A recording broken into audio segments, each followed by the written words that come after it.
เริ่มพระธรรมยากตอนนั้นเริ่มก็บ่ได้ยากเพราะว่าตอนมันมีคำถามที่เฮาถามตลอดเพราะถามที่ในชีวิตประจำวันก็มีคำถามขึ้นมาตลอดมีแต่ถามอันนี้คือเป็นจังซี่อันนั้นคือเป็นจังซั่นอย่างนี้อย่างเห็นอย่างเฮาไปวัดก็ไปใส่บาตรแล้วก็ว่าคือบ่มีหยังอันใดคือบ่มีหยังชีวิตคือว่าเป็นแบบนี้จังได๋ก็ตายเฮาก็เริ่มย้านความตายเดี๋ยวตายไปก่อนสิไปไสจนในเขาสิเอาไปเผาก็ต้องเจ็บตัวอีกตัวสิไปอยู่ไส มันมีคำถามหลายอย่างที่คนเป็นอย่างคือสามารถทำซัวได้เนาะหรือว่าอะไรมีอย่างหลายอย่างที่มันเฮาคิดว่ามันบ่ธรรมดาทีนี้พอได้ฟังธรรมะมันมีคำตอบอะมันต้องเป็นอย่างนี้นี่แหละเป็นอย่างอื่นบ่ได้ว่าเป็นหยังจังเป็นจังซี่เฮาเข้าใจว่าความจริงมันเป็นอย่างนี้มันเป็นกรรมที่ว่ามันต้องเกิดแล้วก็ต้องดับแล้วก็เป็นอย่างที่ว่ามันต้องหมุนไปอย่างนี้บ่แม่นว่าเพราะว่าเคยเรียนพระคัมภีร์นะพอไบเบิลแล้วเคยอ่านจบเลยว่าโลกตะกี้คือคิดว่าโลกเป็นพระเจ้าสร้างมาว่าเป็นนั้นเฮาก็คิดว่าศาสนาพุทธบ่ได้มีหยังบ่มีพระเจ้าสร้างแล้วสิเกิดขึ้นมาได้จังได๋เป็นไปบ่ได้มันต้องมีผู้ใดผู้หนึ่งสร้างอันใดสิเกิดขึ้นมาโดยที่บ่มีเริ่มต้นบ่มีเป็นไปบ่ได้เฮาก็เข้าใจเป็นทำนองนั้นเพราะว่าศาสนาที่ส่วนหลายที่ถือคริสเตียนส่วนหลายจะเชื่อแบบซี่เพราะเคยเรียนคริสเตียนเหมือนกันแล้วทีนี้มาพอได้ฟังธรรมะได้เข้าใจว่าความหมายของกงจักรที่เฮาเห็นเป็นกงจักรเป็นกงธรรมะเพิ่นล้อพวกเขาก็ธรรมจักรเป็นธรรมจักรมันจะหมุนไปเหมือนกับงูกินหางเนาะมันจะบ่สิ้นสุดใช่มั้ยมันจะหมุนจังซั่นอันนี้จังเข้าใจว่าบ่มีที่สิ้นสุดมันเป็นแล้วก็เกิดคำถามว่ามันเป็นไปได้บ่ที่ว่าบ่มีสิ้นสุดตอนทำอิฐก็ต้องตั้งคำถามใส่ตัวมันมีหลายสิ่งหลายอย่างแล้วก็ฟังมาก็ค่อยเข้าใจที่ละเล็กละน้อยว่ามันเป็นไปได้หรือมันเป็นธรรมจักรเป็นกงจักรมันจะหมุนไปมันจะบ่มีที่สิ้นสุดก็ทำนองนี้พอลึกๆน้อยๆตื่นๆ ที่จริงธรรมะที่เป็นธรรมศาสตร์คันสิว่าเป็นความจริงอันนี้ก็บ่มีผู้สร้างมันก็เป็นจังซี่เป็นไปตามที่มันสิเป็นที่ว่าความเกิดแล้วก็ความแก่แล้วก็ความตายอันนี้นี่มันก็เป็นไปตามธรรมดาธรรมศาสตร์ของมันก็เป็นจังซี่แต่ว่าพระพุทธเจ้าเพิ่นมาค้นพบความจริงอันนี้นี่เป็นอยู่ประจำโลกนี่แน่นอนจังซี่แล้วก็มีลักษณะเฉพาะจังซี่แล้วก็เป็นสภาพที่ดำรงอยู่จังซี่คือความเกิดความแก่และความตายบ่แม่นว่าพระองค์มาแต่งขึ้นแต่มันเป็นธรรมศาสตร์ของความจริงอันนี้ภาษาบาลีเพิ่นว่าธรรมะพวกเขาเอิ้นว่าความจริงอันนี้ที่บ่แปรเปลี่ยนเป็นความจริงที่คงที่จังซี่ตลอดไปบ่มีผู้ใดสิไปห้ามได้บ่ให้เป็นจังซั่นความจริงที่มีการเกิดและการดับเกิดขึ้นก่อนสิดับมันก็เปลี่ยนไปจากเก่าเด้เปลี่ยนไปจากเก่าแล้วมันก็ดับที่เฮาได้ยินกันเป็นประจำว่าเป็นความเกิดความแก่ความตายแม้นว่าพระพุทธเจ้าเพิ่นสิมาตรัสรู้ก็ตามหรือบ่มาตรัสรู้ก็ตามความจริงอันนี้สิเป็นจังซี่ตลอดไปแม้นเฮาสิรู้ก็ตามบ่รู้ก็ตามความจริงอันนี้ก็สิเป็นจังซี่ตลอดไปถ้าเขาจะสรุปว่าธรรมะคือธรรมชาติที่มันควรเป็นไปอย่างนั้นมันเปลี่ยนแปลงบ่ได้ที่ว่าจังซั่นก็ได้คำว่าธรรมชาติหมายความว่าชาตะแปลว่าเกิดแต่ว่าธรรมะความจริงที่เกิดขึ้นแล้วเป็นไปจังซั่นเรียกว่าธรรมชาติก็ได้แต่ว่าธรรมชาติอันที่ว่านี่ก็หมายความว่าการเกิดขึ้นของความเกิดความแก่และความตายอันนี้สิเป็นของแน่นอนจังซี่เป็นจำเพาะจังซี่แล้วก็มีลักษณะเฉพาะจังซี่บัดที่นี่สภาวะที่เป็นจังซี่นี่เป็นสภาวะที่มีอยู่เป็นปกติของเขาแต่ว่าพระพุทธเจ้าเพิ่นมาฮู้แจ้งว่าแต่ละขณะมันเป็นจังซี่แปรเปลี่ยนไปจังซี่แล้วก็บ่เหลือจังซี่แบบนี้ถ้าเขาจะว่าความตายเพราะว่าเวลาลมกับเพื่อนเนาะแบบว่าหรือว่าเขาเสียพ่อแม่ตายหรือว่าญาติตายอะไรหรือว่ามันเกิดอันนี้มันควรมันควรตายแบบถึงมื้อแก่กรรมที่จะต้องที่ตายเนาะอันนี้มันก็เป็นธรรมชาติเขาสามารถว่าสิมันเป็นธรรมชาติความตายมันก็เป็นธรรมชาติความเจ็บปวดถ้าถึงมื้อมันก็เป็นธรรมชาติต้นไม้มันจะสวยหรืองามหรือบ่งามก็เป็นธรรมชาติของมันเป็นธรรมชาติของมันอันนี้สามารถใช้คำว่าธรรมชาติได้ธรรมชาติได้แต่ว่าธรรมชาติของสภาพความจริงคือความเกิดแล้วก็ความแก่ความตายอันนี้เอิ้นว่าธรรมชาติที่เป็นสภาพที่เป็นจริงแน่นอนภาษานั้นเพิ่นเอิ้นว่าเป็นทุกรูปทุกนามหมายความว่าเป็นคนก็ตามเป็นสัตว์ก็ตามหรือเป็นเทวดาก็ตามหรือว่าเป็นพรหมก็ตามหรือว่าสิเป็นพวกสัตว์นรกก็ตามเป็นเปรตก็ตามอสุรกายก็ตามเป็นจังซี่ความเกิดความแก่ความตายนี่มันสิเกิดกับสิ่งที่ปรุงแต่งขึ้นคำว่าปรุงแต่งเรียกว่าสังขารที่มีใจคล้องคำว่าสังขารที่มีใจคล้องนี่ก็คือสิมีชีวิต คำว่าสังขารมีอยู่2แบบหนึ่งสังขารที่บ่มีชีวิตอีกแบบหนึ่งเป็นสังขารที่มีชีวิตมีใจคล้องกับเส้นคนหรือว่าสัตว์ต่างๆหรือว่าเทวดาหรือว่าสัตว์นรกเปรตอสุรกาย ต้นไม้ก็มี สั ชี ตว์ วิ เด ต รัจฉานหรือว่ารูปภพอันนี้เพิ่นสิมีรูปกับน้ำคือรูปประกายกับน้ำประกายประกายแปลว่าการร่วมกันของรูปร่วมกันของน้ำอันนี้เป็นสังขารที่มีใจคล้องอีกอันนึงก็คือว่าสังขารที่บ่มีใจคล้องอย่างที่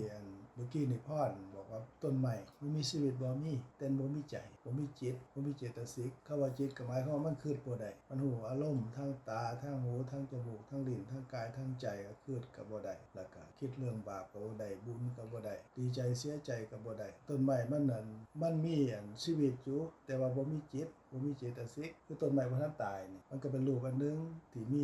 ชีวิตแต่มันบ่รับรู้เกี่ยวกับความดีความชั่วบ่รับรู้ในการเห็นการได้ยินได้กินได้รสถูกต้องสัมผัสนึกคิดอันนั้นก็เอิ้นว่าสังขารที่บ่มีใจคล้องหรือก้อนอิฐก้อนหินต้นไม้ภูเขานะกับเป็นสิ่งที่ปรุงแต่งคือกันปรุงแต่งโดยธาตุโดยสภาวะของเขาอันนั้นก็เป็นเรื่องของสังขารบ่มีใจคล้องแต่ว่าสังขารที่มีใจคล้องก็คือ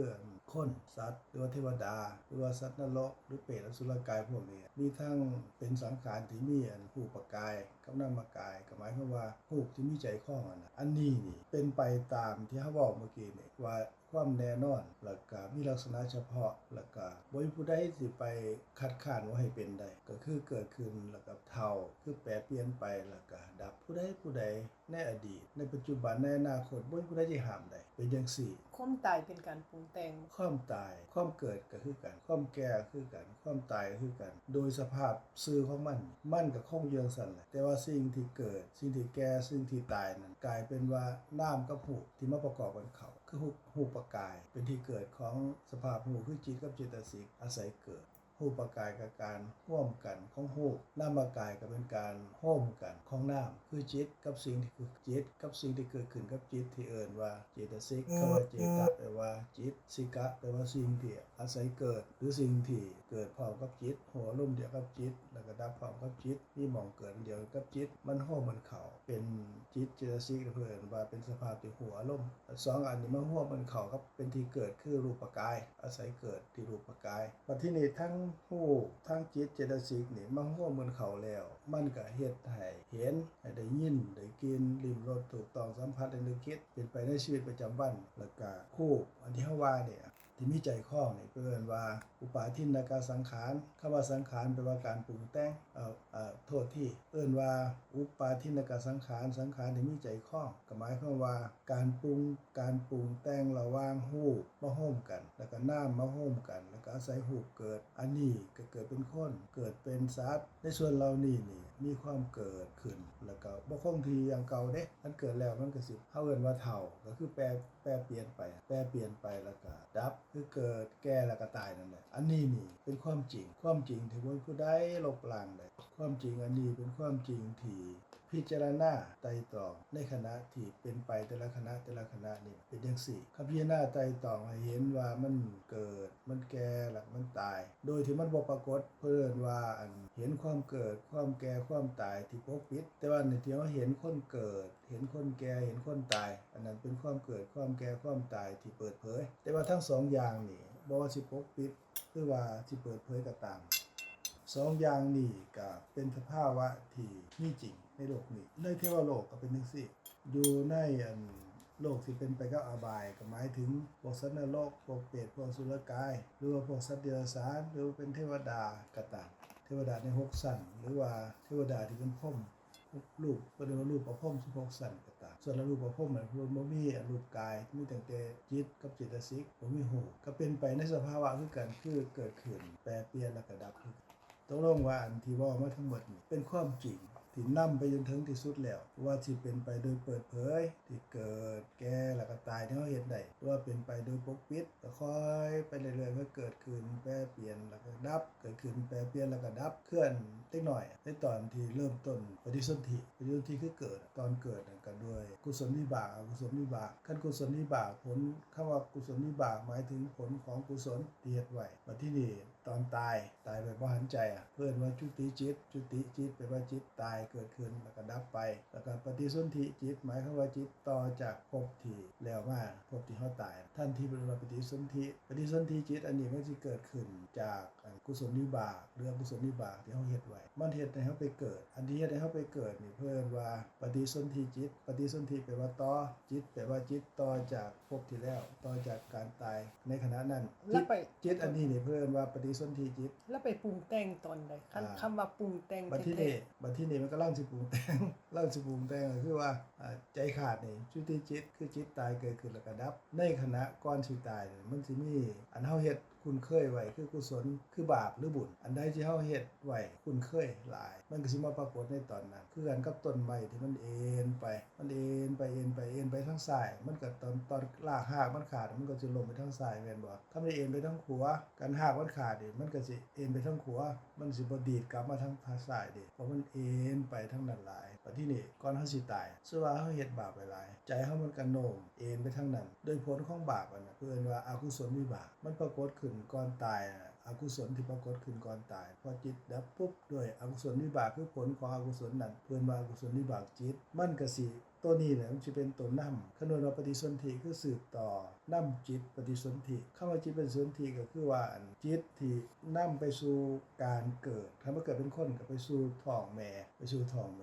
วนอบายเนี่ยก็ไปเกิดในท้องสัตว์ท้องงัวท้องสร้างม้าก็แล้วแต่อันนั้นจิตดวงแรกที่เกิดขึ้นจากอกุศลวิบากคือผลของอกุศลมันก็สิเหนี่ยวนำจิตนั้นไปเข้าท้องถือการเกิดขึ้นจิตดวงแรกที่เกิดขึ้นเพื่อปฏิสนธิจิตโดยผลของอกุศลอันนั้นปัจจุบันคันเป็นกุศลล่ะกุศลก่อนตายที่มันปรากฏน่ะกุศลเฮาเฮ็ดไว้มันก็เนิ่นไปทางนั้นน่ะตายคือจุติจิตเกิดขึ้นแล้วก็ดับพอดับด้วยผลของกุศลนั้นเพิ่นว่ากุศลวิบากอันนี้ก็สินำจิตนั่นน่ะสืบต่อไปสู่ขั้นของมารดาจิตดวงแรกที่ปฏิสนธิหมายความว่าเกิดในท้องของแม่น่ะจิตอันนี้เพิ่นว่าปฏิสนธิจิตคือสืบต่อจากภพที่แล้วโดยผลของกุศลบัดที่นี่คำถามที่ว่าเอ้าแล้วมันปรุงแต่งตอนไหนคณะปฏิสนธิจิตนี่เกิดขึ้นนั่นมันก็สิมีรูปกลุ่มของรูปอยู่3รูปเกิดขึ้นพร้อมก็สิมีหัตถยวัตถุคือกลุ่มของรูปที่เป็นที่เกิดของปฏิสนธิจิตพร้อมกันกลุ่มนี้เพิ่นเอิ้นว่ากลุ่มของใจกลุ่มของใจนี่ภาษาบาลีเพิ่นเอิ้นว่ากลาปะแปลว่ากลุ่มหัตถยะกับหัตถยะกลาบไว้ให้กลุ่มของหัวใจอันนี้มันสิมีรูปอยู่10รูป10รูปนี่ก็สิมีรูปที่เป็นธาตุดินธาตุน้ำธาตุลมธาตุไฟแล้วก็สิมีสีของมันกลิ่นรสแล้วก็โอซาเป็น8รูปบัดที่นี่ก็มีชีวิตตรูปก็คือรักษารูปนี่ให้มันดำรงมีชีวิตอยู่บ่ให้มันดับพร้อมกับหัตถยะรูปก็รวมเป็น10กลุ่มนี้มีอยู่10รูปนี่เกิดพร้อมกับปฏิสนธิวิญญาณคือปฏิสนธิจิตในขณะที่เกิดนอกจากกลุ่มที่เป็นหัตถยวัตถุที่เป็นกลุ่มนี่แล้วมันก็สิมีรูปประกายเพิ่นว่ากายทัศกกลาภหมายความว่ากลุ่มของรูปที่เป็นกายนี่มีอยู่10รูปคือกันก็มีรูปที่แยกกันบ่ได้แบบเมื่อกี้นี่ว่ามีดินมีน้ำมีไฟมีลมมีสีมีกลิ่นมีรสโอชาที่รวมกันในรูปใหญ่4รูปเอิ้นว่าพุทธรูป4นี่ดินน้ำลมไฟบัดนี้ก็สิมีกายประสาทรูปก็เป็น9 10ก็เป็นชีวิตตรูปหมายความว่ารูปที่รักษากลุ่มนี้บ่ให้มันดับให้มันมีชีวิตอยู่ในขณะนั้นแต่ก็สิมีอีกกลุ่มนึงก็คือภาวะรูปก็คือความเป็นเพศหญิงเพศชายเพศหญิงเพิ่นว่าวิถีภาวะรูปผู้ชายเอิ้นว่าปุริสภาวะรูปรูปนี่ก็มี10รูปคือกันก็สิมีดินน้ำลมไฟแล้วก็สิมีสีมีกลิ่นมีรสแล้วก็มีโอซาเป็น8แล้วก็9กับกายประสาทรูป10กับชีวิตรูปอันนี้เป็นอีกกลุ่มนึงตกลงว่าตอนปฏิสนธิคือว่าจิตที่ลงสู่ขั้นของมารดาหรือว่าอยู่ในท้องของสัตว์ต่างๆก็ตามในส่วนเหล่านี้สิมีรูปเกิดพร้อมกับจิตทันทีเลยมีอยู่3กลุ่มนึงก็คือเป็นกลุ่มรูป10รูปที่เป็นหัตถยทัศกกลาภก็หมายถึงว่ารูปมีรูป10รูปพร้อมกันกับหัตถยรูปอีกกลุ่มนึงแล้วก็อีกกลุ่มนึงก็พร้อมกันกับกายประสาทรูปอีก10รูปอันนี้เป็นกลุ่มนึงแล้วก็ภาวะทัศกกลาภหมายถึงความเป็นเพศอันนี้ก็มีอยู่10รูปก็เป็น3กลุ่ม3กลุ่มนี้สิเกิดพร้อมกันกับปฏิสนธิจิตมีรูปเนี่ยส่วนรูปอื่นบัดทีนี้รูปในส่วนที่เป็นกลุ่มตาก็ดี กลุ่มหูก็ดีกลุ่มมันดังก็ดีดังคือจมูกกลุ่มดังก็ดีกลุ่มลิ้นก็ดีนะในกลุ่มเหล่านั้นนี่มันก็สิค่อยเจริญเติบโตขึ้นมาตามลำดับแต่ว่ามีหูกลุ่ม3กลุ่มนี่ที่มันปรุงแต่งที่มันเกิดพร้อมกับอันปฏิสนธิจิตนี่มีอยู่3กลุ่มนี่นะแต่ว่าใน3กลุ่มนี่คือว่ามีกลุ่มหัวใจแล้วก็กลุ่มร่างกายแล้วก็กลุ่มเพศนะกลุ่มเพศกลุ่มที่มันเกิดพร้อมกับจิตอีหลีนี่กลายเป็นว่าหัตถยวัตถุคือกลุ่มใจตรงนี้นี่มันสิเกิดพร้อมกับเพิ่นเรียกว่าปฏิสนธิจิตแต่ว่ากลุ่มอีก2กลุ่มน่ะก็เกิดพร้อมอยู่แต่ว่าบ่ได้เกิดประเภทเพิ่นเรียกว่าสาชาตะปฏิสนธินะถึงแม้ว่ามันสิเกิดพร้อมกันก็ตามอันที่ว่ามานี่เนี่ยเป็นการปรุงแต่งของเพิ่นเรียกว่าสังขารระหว่างนามกับรูปในตอนเริ่มต้นตอนปฏิสนธิแต่ว่าส่วนพวกที่ไปเกิดเป็นเทวดาก็ดีเกิดเป็นเปรตก็ดีเกิดเป็นอสุรกายก็ดีอันนี้เกิดเป็นสัตว์นรกก็ดีอันนี้บ่ได้ลงสู่ขั้นถ้าว่าตายปุ๊บด้วยกุศลวิบากแล้วกุศลวิบากนั่นนี่ก็สินำจิตนั้นไปเกิดเป็นเพิ่นเรียกว่าพุทธเกิดภาษาบาลีเพิ่นเนาะปปาติกะแล้วพุทธเกิดมาปุ๊บก็มีครบเลยขันธ์ห้านะ ก็ยังบ่ทันเข้าใจว่าในการปรุงแต่งหมายความว่าทำให้รูปที่เกิดมา3กลุ่มที่ท่านอาจารย์ว่ามาทำให้กลุ่มรูปนี้เป็นตามกรรมวิบากที่ได้กระทำมาอันนี้บ่เอิ้นว่าการปรุงแต่งให้แปรสภาพไปตามวิบากคืออันนี้เป็นการปรุงแต่งโดยเหตุในอดีตก็คือกุศลเรื่องกุศลที่เฮ็ดไว้แล้วก็ผลของกุศลอกุศลนั้นเพิ่นว่าวิบากกุศลวิบากอกุศลวิบากนี่ก็สินำจิตที่สืบต่อจากจุติจิตคือจิตตายนั่นแหละนำไปสู่การเกิดสิย่างลงสู่ขั้นของแม่นี่ตรงนั้นปุ๊บก็สิมีจิตที่เรียกว่าปฏิสนธิจิตเกิดพร้อมกับรูปตามที่ว่านั้นนั่นก็คือเกิดจากกรรมที่เฮ็ดไว้แล้วที่เฮ็ดไว้ในชาติที่แล้วหรือชาติใดก็แล้วแต่คันมันมาปรากฏในขณะก่อนที่ตายมันสินำไปสู่ปฏิสนธิตรงนี้แหละพอมันเกิดขึ้นปุ๊บพอปฏิสนธิเกิดขึ้นปุ๊บแล้วปฏิสนธิจิตนั้นก็ดับเด้พอดับแล้วนี่มันก็สิมีภวังคจิตเกิดต่อภวังคจิตคือจิตดำรงภพชาติจุติจิตเกิดขึ้นเทื่อเดียวแล้วดับไปแล้วก็บ่เกิดอีกในภพนั้นเด้ในชาตินั้นปฏิสนธิจิตที่เกิดขึ้นเกิดเทื่อเดียวเด้ในชาตินั้นบ่เกิดอีกเด้ต่อมานี่มันสิมีคันมันดับปฏิสนธิจิตเกิดนั้นเกิดขึ้นแล้วดับไปพอดับไปแล้วก็สิมีภวังคจิตดำรงภพชาติเกิดต่อเกิดสืบต่อกันไปส่วนปฏิสนธิจิตนั่นแหละบ่เกิดอีกแล้วในศาสตร์นั้นแต่ไปเกิดในศาสตร์ใหม่ต่อไปแต่ที่นี่ในกรณีหูที่ปฏิสนธิในส่วนนั้นพอเป็น3กลุ่มนั่นแล้วมันก็ดับไปพอดับไปนี่มันก็สิหูที่เกิดจากกรรมมันก็สิเกิดสืบต่อกันไปหูที่เกิดจากกรรมมันสิเกิดพร้อมกับการเกิดขึ้นเทื่อแรกของจิตแต่ละขณะการเกิดขึ้นของจิตต่อไปเพื่อเรียกว่าอุปาทขณะคือขณะแรกของการที่จิตเกิดขึ้นแล้วก็ทุกๆขณะน้อยๆเพื่อเรียกว่าอนุขณะของจิตที่มันเกิดกรรมสรุปมันก็สิเกิดดับไปจิตคณะใหม่เกิดขึ้นก็ในคณะอุปาทขณะก็จะเกิดสืบต่อกันสิปัจจุบันในการคำว่าปรุงแต่งก็หมายความว่าเหตุในอดีตเหตุไผนามหูเกิดขึ้นในปัจจุบันศาสตร์คือศาสตร์ใหม่ที่เกิดแล้วก็มันเกิดขึ้นแล้วมันผสมกันนี่มันเกิดพร้อมกันเมื่อกี้ในเอิ้นว่ามีนามกับหูที่เกิดขึ้นในขณะปฏิสนธิเป็น3กลุ่มจากนั้นกลุ่มอื่นมันก็สิค่อยๆเติบโตเจริญเติบโตไปเรื่อยๆหรือว่าปรุงแต่งไปเรื่อยๆบ่ก็แล้วแต่เฮาสิเว้าปรุงแต่งไปเรื่อยๆก็หมายความว่าอันเก่าดับไปอันใหม่ก็เกิดขึ้นอีกอันเก่าดับไปใหม่ก็เกิดขึ้นอีกก็ถ้ารูปถ้าเป็นรูปในลักษณะที่เป็นรูปเลยรูปตอนแรกปฏิสนธิมันก็สิเป็นน้ำใสต่อมาก็สิเปลี่ยนเป็นน้ำข้นแต่เปลี่ยนเป็นน้ำข้นแล้วมันก็สิเป็นสิ้นเนื้อจากสิ้นเนื้อมันก็สิเปลี่ยนเป็นก้อนเนื้อจากก้อนเนื้อแล้วมันสิเปลี่ยนเป็นตุ่มหาตุ่มเพิ่นเราปัญจสาขาแล้วก็สิเปลี่ยนไปเรื่อยๆตามลำดับอันนี้ก็ปรุงแต่งไปเรื่อยๆอันนี้ก็ปรุงแต่งไปเรื่อยๆวันที่ในจิตปฏิสนธิจิตเกิดขึ้นมันก็ดับพอดับไปแล้วต่อไปในภวังคจิตมันก็เกิดขึ้นเอิ้นว่าภวังคจิตแปลว่าดำรงภพชาติแล้วก็สืบต่อไปเรื่อยๆนะบัดนี้คันมีหูมีตามีนั่นขึ้นมาก็เอิ้นรับรู้ก็รับรู้ผมเจริญเติบโตเพราะหูได้แล้วมันก็รับรู้หูทั้งตาเกิดขึ้นแล้วมันก็ดับคือเห็นแล้วก็ดับได้ยินแล้วก็ดับได้ยินลิ้มรสถูกต้องสัมผัสนึกคิดแล้วก็ดับอันนั้นอันที่ในประเด็นที่ถามว่าปรุงแต่งก็คือว่าแรกนี่มันสิเป็นกุศลวิบากหรืออกุศลวิบากที่เป็นกรรมปรุงแต่งนำไปสู่การเกิดของรูปของนามนะอันที่นี่อันที่บ่ให้ฟังเมื่อกี้นี่ว่าถ้าเป็นรูปล่ะรู โฮกอันหนึงดับไปแล้วก็อันใหม่ก็เกิดขึ้นอันใหม่เกิดขึ้นดับไปอันใหม่ต่อไปอีกก็เกิดขึ้นแล้วก็ดับไปก็เกิดขึ้นก็สืบต่อกันไปเมื่อกี้ได้เว้าให้ฟังอันโดยบ่ละเอียดก็คือว่าคันน้ำใสเกิดขึ้นมันดับไปแล้วต่อมามันเป็นน้ำข้นเกิดขึ้นดับไปมันก็สิเป็นสิ้นเนื้อจากสิ้นเนื้อเกิดขึ้นดับไปก็เป็นก้อนเนื้อต่อไปเรื่อยๆจังซี่ว่าที่นี่ไอ้ที่มันเกิดขึ้นแล้วมันดับไปในช่วงที่มันเกิดขึ้นมาสู่การดับไปแต่ละขณะน่ะเพิ่นว่ามันเปลี่ยนไปจากเก่าการเกิดขึ้นเอิ้นว่าการเกิดการที่มันกำลังมันเปลี่ยนไปจากเก่าน่ะเพิ่นว่าแก่การที่มันดับไปเพิ่นว่าตายนี่คือการเกิดแก่แล้วก็ตายหรือว่าสั้นๆว่าเกิดดับของรูปแต่ละขณะสืบต่อจังซี่ประเดี๋ยวรูปตั้งแต่ปฏิสนธิมานั่นนำไสนำคนก้อนเนื้อสิ้นเนื้อก้อนเนื้อแล้วก็ปัญจสาขาแล้วก็เกิดดับ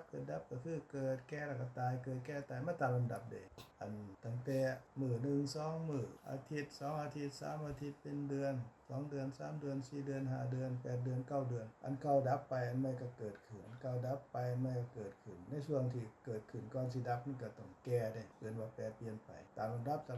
จนนั้นเฮาคลอดออกมาอย่างเฮามีลูกที่มันตอนใดแล้วมันแก่จนก่อนใดแล้วมันเกิดมันตายแต่มันก็เกิดดับสืบต่อของเขาส่วนจิตก็คือกันจะสืบต่อว่าที่เนี่ยเขามาแล้วเป็นเด็กน้อย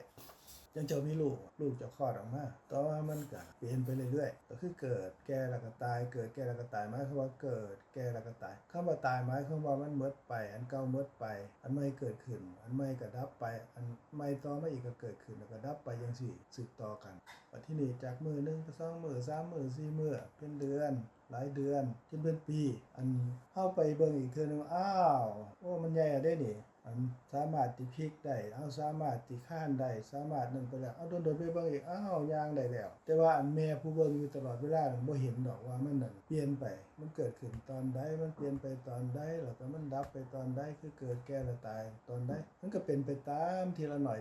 อันนี้เพิ่นว่าเกิดแก่แล้วก็ตายแบบปกปิดคำบ่พิจารณาก็บ่ฮู้บ่พิจารณาก็บ่เข้าใจแต่ว่าเที่ยว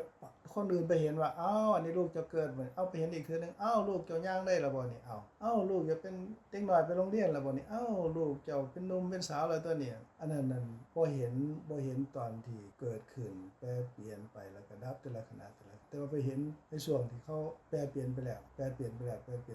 อันการที่เป็นเด็กน้อยก็ดีมันก็ความเป็นน้ำใสเป็นน้ำข้นเป็นก้อนเนื้อเป็นชิ้นเนื้อปัญจสาขาในท้องมันเบิดไปแล้วเด้บัดนี้เดือน2เดือน3เดือน8เดือน9เดือนคลอดออกมาอันที่1เดือน2เดือน3เดือน4เดือน8เดือน9เดือนบ่เหลืออยู่แล้วเด้ก็หมายความว่ามันเกิดขึ้นมันแปรเปลี่ยนไปคือเฒ่าแล้วก็ดับเกิดขึ้นแปรเปลี่ยนไปคือเฒ่าแล้วก็ดับก็คือเกิดเฒ่าแล้วก็ดับก็หมายความว่าเกิดแก่แล้วก็ตายเกิดแก่แล้วก็ตายสืบต่อจังซี่มาเรื่อยๆอันตอนนี้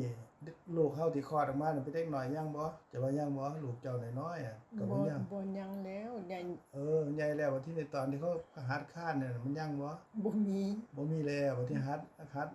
เว้าก็ดีหรือว่าหัดย่างก็ดีนั่นบ่มีแล้วแม่นบ่ มีแต่อยู่ในความทรงจำ มีในความทรงจำแต่ว่าสภาพอีหลีนั่นน่ะ บ่เห็น มี แล้ว แต่คันเจ้าจำตอนนั้นจะมาเว้าตอนนี้ก็หมายความว่าตอนนั้นก็บ่เหลือแม่นบ่ความจำอันนั้นเป็นตอนนี้แม่นบ่ เดี๋ยวนี้กำลังถ้าจะว่าเดี๋ยวนี้กำลังจำมันก็บ่แม่นเพราะมันผ่านเหตุการณ์ ตอนนี้เจ้าเว้าถึงเรื่องที่เจ้าจำในอดีต แม่น แต่ว่าเอามาเว้าปัจจุบันแม่นบ่ แม่น แต่ว่าเรื่องนั้นบ่มีแล้วตอนนี้แม่นบ่ แม่น นั่นแหละก็คือว่าแม่นเจ้าเว้าตอนนี้ด้วยความจำของเจ้าก็ตามอันนั้นก็บ่เหลือแล้วบัดนี้เจ้าเว้าตอนนี้มันก็บ่เหลือแล้วบัดที่นี่อันที่ขาน้อยถามเจ้าเมื่อกี้นี้กับเจ้าอันได้ยินขาน้อยเว้าก่อนนี้มันก็คนละตอนกันก็บ่เหลือแล้วคันขาน้อยเว้าอีกตอนนี้เจ้าก็มาคิดอีกคิดกับได้ยินขาน้อยเว้ามันก็คนละตอนกันอันนั้นนี่เพิ่นว่าเป็นสภาพรู้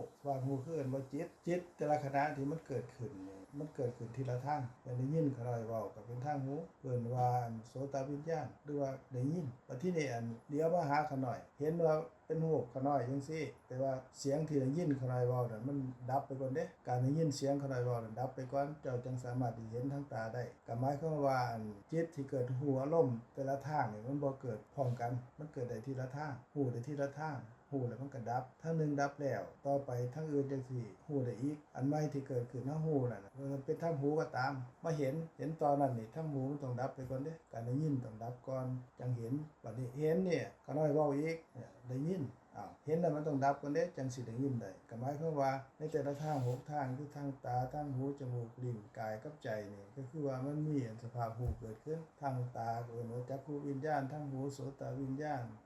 ทางด่างหรือจมูกเอิ้นว่าฆานวิญญาณทางลิ้นก็สิวหาวิญญาณทางกายก็กายวิญญาณทางใจก็เป็นมโนวิญญาณอันที่วิญญาณก็คือจิตคำว่าจิตก็ดีคำว่าใจก็ดีคำว่าสภาพหูก็ดีสภาพหูอันนี้พวกเฮาเอิ้นกันว่าได้ยินเสียงได้ยินเนี่ยได้ยินก็ได้ยินเห็นบ่ล่ะได้ยิน แล้วเฮาสิฮู้ได้จังได๋ว่ามันเกิดขึ้นแต่ละตาก็ขณะหนึ่งได้เห็นกับขณะหนึ่งได้ยินกับขณะหนึ่งเพราะว่ามันบ่สามารถเกิดขึ้นแล้วก็ฮู้พร้อมกันใน2ทางได้หรือว่าใน3ทางได้ แต่ว่าทุกมื้อนี้เฮาเห็นมันพร้อมๆกันไปเลยเด้คือเพราะว่ามันเกิดขึ้นเกิดดับอย่างรวดเร็วมันเกิดดับอย่างรวดเร็วจึงปกปิดในการเกิดและการดับอันนี้คือความจริงที่เฮาบ่เคยคิดแต่ว่าการหัวอารมณ์ของจิตเนี่ยมันรวดเร็วหมายความว่านี่คือท่านอาจารย์ว่ามาเมื่อกี้คือว่าความจริงที่ปกปิดความจริงที่ปกปิดความตายที่ปกปิดความเกิดกับปกปิดความแก่กับปกปิดความตายกับปกปิดอย่างอันได้ยินขะน้อยเว้าเมื่อกี้นี่ได้ยินทั้งหูพวกเฮาเอิ้นว่าได้ยินภาษาบาลีเพิ่นว่าโสตวิญญาณก็คือสภาพหูทั้งหูโสตแปลว่าหูวิญญาณแปลว่าหูหรือสภาพหูหรือว่าจิตหัวอารมณ์ทั้งหูพวกเฮาเอิ้นว่าได้ยินอันนี้มันเกิดขึ้นแล้วก็แปรเปลี่ยนไปแล้วก็ดับคือว่าการที่ได้ยินเทื่อนึงนี่เพิ่นว่าคณะจิตคือคณะได้ยินทั้งหูในคณะที่ได้ยินทั้งหูนี่เพิ่นแบ่งออกเป็นคณะน้อยๆเพิ่นว่าอนุคณะคือคณะที่เกิดขึ้นแล้วก็ได้ยินและคณะที่ตั้งอยู่บ่ทันดับแล้วก็คณะที่มันดับไปแล้วคือบ่เห็นอันได้ยินเกิดขึ้นคือโสตวิญญาณเกิดขึ้นมันเกิดขึ้นแล้วเจ้าสิเห็นได้อีกหรือได้ยินได้อีกมันต้องดับไปก่อนเด้เพราะว่ามันหูได้ทีละทางตามที่บอกเมื่อกี้นี้วันที่นี่ก่อนที่เจ้าที่เห็นอย่างใดยินก็ได้เว้าได้ยินก็ได้เว้าอันว่าโสตวิญญาณเกิดขึ้นได้ยินเสียงเกิดขึ้นแล้วก็ดับไปแล้วก่อนทานสิเห็นหรือว่าก่อนทานสิได้ยินหรือก่อนทานสิคิดเนี่ยมันยังมีจิตที่เกิดขึ้นขันธ์อีก3ขณะเด้เพิ่นว่าภวังคจิตคำว่าภวังคจิตนี่คือจิตดำรงภพชาติบ่ให้ดับไปบ่ให้ตายในขณะนั้นก็คืออดีตภวังค์เกิดขึ้นแล้วก็ดับภวังคจรณะเกิดขึ้นแล้วก็ดับภวังคุปเฉทะเกิดขึ้นแล้วก็ดับภวังค์ทั้ง3นี่เกิดแล้วก็ดับจังสามารถได้ยินอีกเด้หรือว่าจังสามารถที่เห็นได้หรือสามารถจึงสิได้กินหรือสามารถที่หูรสหรือสามารถที่หูสิ่งที่กระทบทางกายหรือสามารถที่นึกคิดทางใจได้หมายความว่าช่องว่างระหว่างการได้ยินกับการเห็นหรือว่าการเห็นกับการหูรสหูกินก็ดีหรือว่าหูสิ่งที่สัมผัสทางกายหรือว่านึกคิดทางใจก็ดีในแต่ละทางที่เกิดขึ้นดับไปที่หัวอารมณ์ในทางต่อไปนั้นยังมีภวังค์ขันธ์ยังมีจิตดำรงภพชาติเอิ้นว่าภวังคจิตขันธ์อีก3ขณะด้วยกันจังสามารถเห็นได้เห็นดับไปแล้วก็สิมีอันจิตเป็นภวังค์ขันธ์อีก3ขณะคือกันดับไปแล้วจังสิเห็นได้อีกหรือได้ยินได้อีกหรือว่าสามารถที่หูสิ่งกระทบทางกายหรือว่าคิดทางใจได้อันที่ว่าให้ฟังนี่เฮาเห็นนักร้องกำลังร้องเพลงกับได้ยินเสียงโดยความรวดเร็วของการเกิดดับของจิตคล้ายๆกับว่าการเห็นกับการได้ยินการที่เห็นเขาเจ้ากำลังร้องเพลงกำลังเต้นกำลังหยังอยู่กับเสียงที่เฮาได้ยินซ้ำมาพร้อมกันแต่ที่จริงแล้วนะจิตเกิดดับตั้งหลายขณะแล้วบ่แม่นสิ่งที่เกิดขึ้นพร้อมกันการเห็นเกิดขึ้นดับไปมีภวังค์ขันธ์3ขณะจิตคืออดีตภวังค์เกิดขึ้นแล้วก็ดับภวังคจรณะเกิดขึ้นแล้วก็ดับภวังคุปเฉทะเกิดขึ้นแล้วก็ดับแล้วก็จังสิได้ยินหรือจังสิเห็นได้แบบนี้คันจังซี่ตลอดไปขณะที่เห็นขณะได้ยินได้กินได้รสถูกต้องสัมผัสหรือว่านึกคิดแต่ด้วยความรวดเร็วของจิตที่เกิดดับก็เฮ็ดซ้ำว่าการเห็นการได้ยินนี่เกิดพร้อมกันหรือการคิดหรือการหัวอารมณ์ทั้งอื่นนี่พร้อมกันแท้ที่จริงแล้วมันเป็นการเกิดดับว่างเปล่าแปรเปลี่ยนไปตั้งหลายขณะแล้วก็คือการเกิดขึ้นแปรเปลี่ยนไปแล้วก็ดับเกิดขึ้นเอิ้นว่าเกิดการแปรเปลี่ยนไปเอิ้นว่าเฒ่าหรือแก่ดับเอิ้นว่าตายการเห็นเทื่อนึงนี่เกิดขึ้นนี่ก็สิมีความเกิดความแก่แล้วความตายหมายความว่าเกิดแล้วก็ดับแล้วก็สิมีจิตขันธ์อยู่เอิ้นว่าภวังคจิตก็เกิดดับแล้วก็จังได้ยินอีกก็เกิดดับตลอดเวลาอันนี้คันบ่พิจารณาก็บ่เห็นเพิ่นว่าเป็นการเกิดแก่แล้วก็ตายแบบปกปิดส่วนนั้นการเกิดจังเฮาเกิดมื้อใดเดือนใดหรือว่าลูกหลานเฮาเกิดมื้อใดเดือนใดอันนี้เป็นการเกิดที่เปิดเผยแล้วก็เฒ่าผมออกฟันโยกฟันหัก ผิวหนังเหี่ยวอันนี้เอิ้นว่าเฒ่าหรือว่าบ่หันใจก็เอิ้นว่าตายอันนี้เป็นการเกิดการแก่การตายที่เปิดเผยความเกิดความแก่ความตายทั้งเปิดเผยและปกปิดเนี่ยเป็นความจริงคำว่าความจริงหมายความว่าเป็นจริงจังซี่เป็นอีหลีแนวนี้ตลอดไปเฮาสิฮู้ก็ตามบ่ฮู้ก็ตามมันก็เป็นจังซี่สภาพจังซี่นี่กำลังเป็นไปเดี๋ยวนี้แต่ละคณะขณะที่เห็นก็มีทั้งน้ำทั้งรูปเกิดขึ้นหัวลมแล้วก็แปรเปลี่ยนไปแล้วก็ดับได้ยินได้กินได้รสถูกต้องสัมผัสนึกคิดก็มีน้ำอารมณ์เกิดแก่แล้วก็ตายทุกๆขณะอันนี้เป็นการเกิดแก่ตายแบบปกปิดพิจารณาจังเห็นบ่พิจารณาบ่เห็นแม้นเฮาสิฮู้ก็ตามบ่ฮู้ก็ตามอันนี้ล่ะเพิ่นว่าเป็นธรรมะเป็นความจริงมีลักษณะเฉพาะจังซี่มีความแน่นอนจังซี่แล้วก็ดำรงอยู่จังซี่ตลอดบ่ว่าสิมีเฮาในโลกนี้หรือบ่มีเฮาในโลกนี้ก็ตามความจริงอันนี้ก็เป็นจังซี่ตลอดแม้นว่าพระพุทธเจ้าเพิ่นสิอุบัติขึ้นมาในโลกนี้คือเกิดขึ้นมาในโลกนี้แล้วก็มาฮู้ความจริงอันนี้เรียกว่าตรัสรู้หรือพระองค์สิบ่มาตรัสรู้ก็ตามความจริงอันนี้ก็เป็นจังซี่ตลอดไปอันนี้นี่เอิ้นว่าธรรมะเป็นภาษาบาลีภาษาไทยเอิ้นว่าความจริงอันสภาวะที่เป็นความจริงจังซี่นี่บ่มีผู้ใดที่แปลไปเปลี่ยนได้บ่มีผู้ใดที่มีอำนาจไปบังคับบ่ให้เป็นจังซี่ได้เป็นจังซี่ตลอดเพื่อเดินจึงว่าเป็นสภาวะธรรมสภาวะที่เป็นจริงอันบ่มีผู้ใดมาสร้างเทพเจ้าก็บ่ได้สร้างเทวดาก็บ่ได้สร้างขึ้นเพราะว่าเทวดาก็ตามเทวดาก็เป็นจังซี่ก็เกิดแก่แล้วก็ตายคือกันเป็นพรหมคือกันเกิดเป็นพระพรหมก็เกิดแก่แล้วก็ตายบ่เหลืออยู่คันตายแล้วคันด้วยกุศลวิบากที่ตัวเองเฮ็ดไว้นั้นมันก็สินำไปสู่ความเกิดในภพต่อไปอีกก็ลักษณะเดียวกันมีปฏิสนธิจิตเกิดขึ้นสืบต่อจากจิตตายเอิ้นว่าชุติจิตพอจิตตายเกิดขึ้นดับไปนั่นก็โดยผลของกุศลอกุศลนั่นก็สินำไปสู่ความเกิดความแก่ความตายวนอยู่จังซี่คือเก่าบ่จบบ่สิ้นอันความจริงที่ว่าเป็นความเกิดความแก่ความตายอันนี้ความจริงอันนี้เพิ่นว่าเป็นความจริงของความจริงบ่มีผู้ใดที่ลบล้างได้ความจริงที่แน่นอนเป็นจังซี่นั่นเพิ่นว่าอริยสัจคำว่าสัจจะแปลว่าจริงอริยะแปลว่าความจริงกันพิจารณารู้เห็นเข้าใจตามความเป็นจริงแล้วก็เชื่อในผู้นั้นนี่เป็นพระอริยบุคคลใดหรือความจริงอันนี้ก็เรียกในผู้รู้ผู้เห็นที่เป็นปุถุชนไล่นั้นจากปุถุชนนั้นนี่จากผู้ที่บ่รู้กลายเป็นผู้รู้ความจริงอันนี้เป็นความจริงที่ตามไปจนถึงที่สุดแล้วบ่สามารถเปลี่ยนแปลงได้เพิ่นจึงเอิ้นว่าเป็น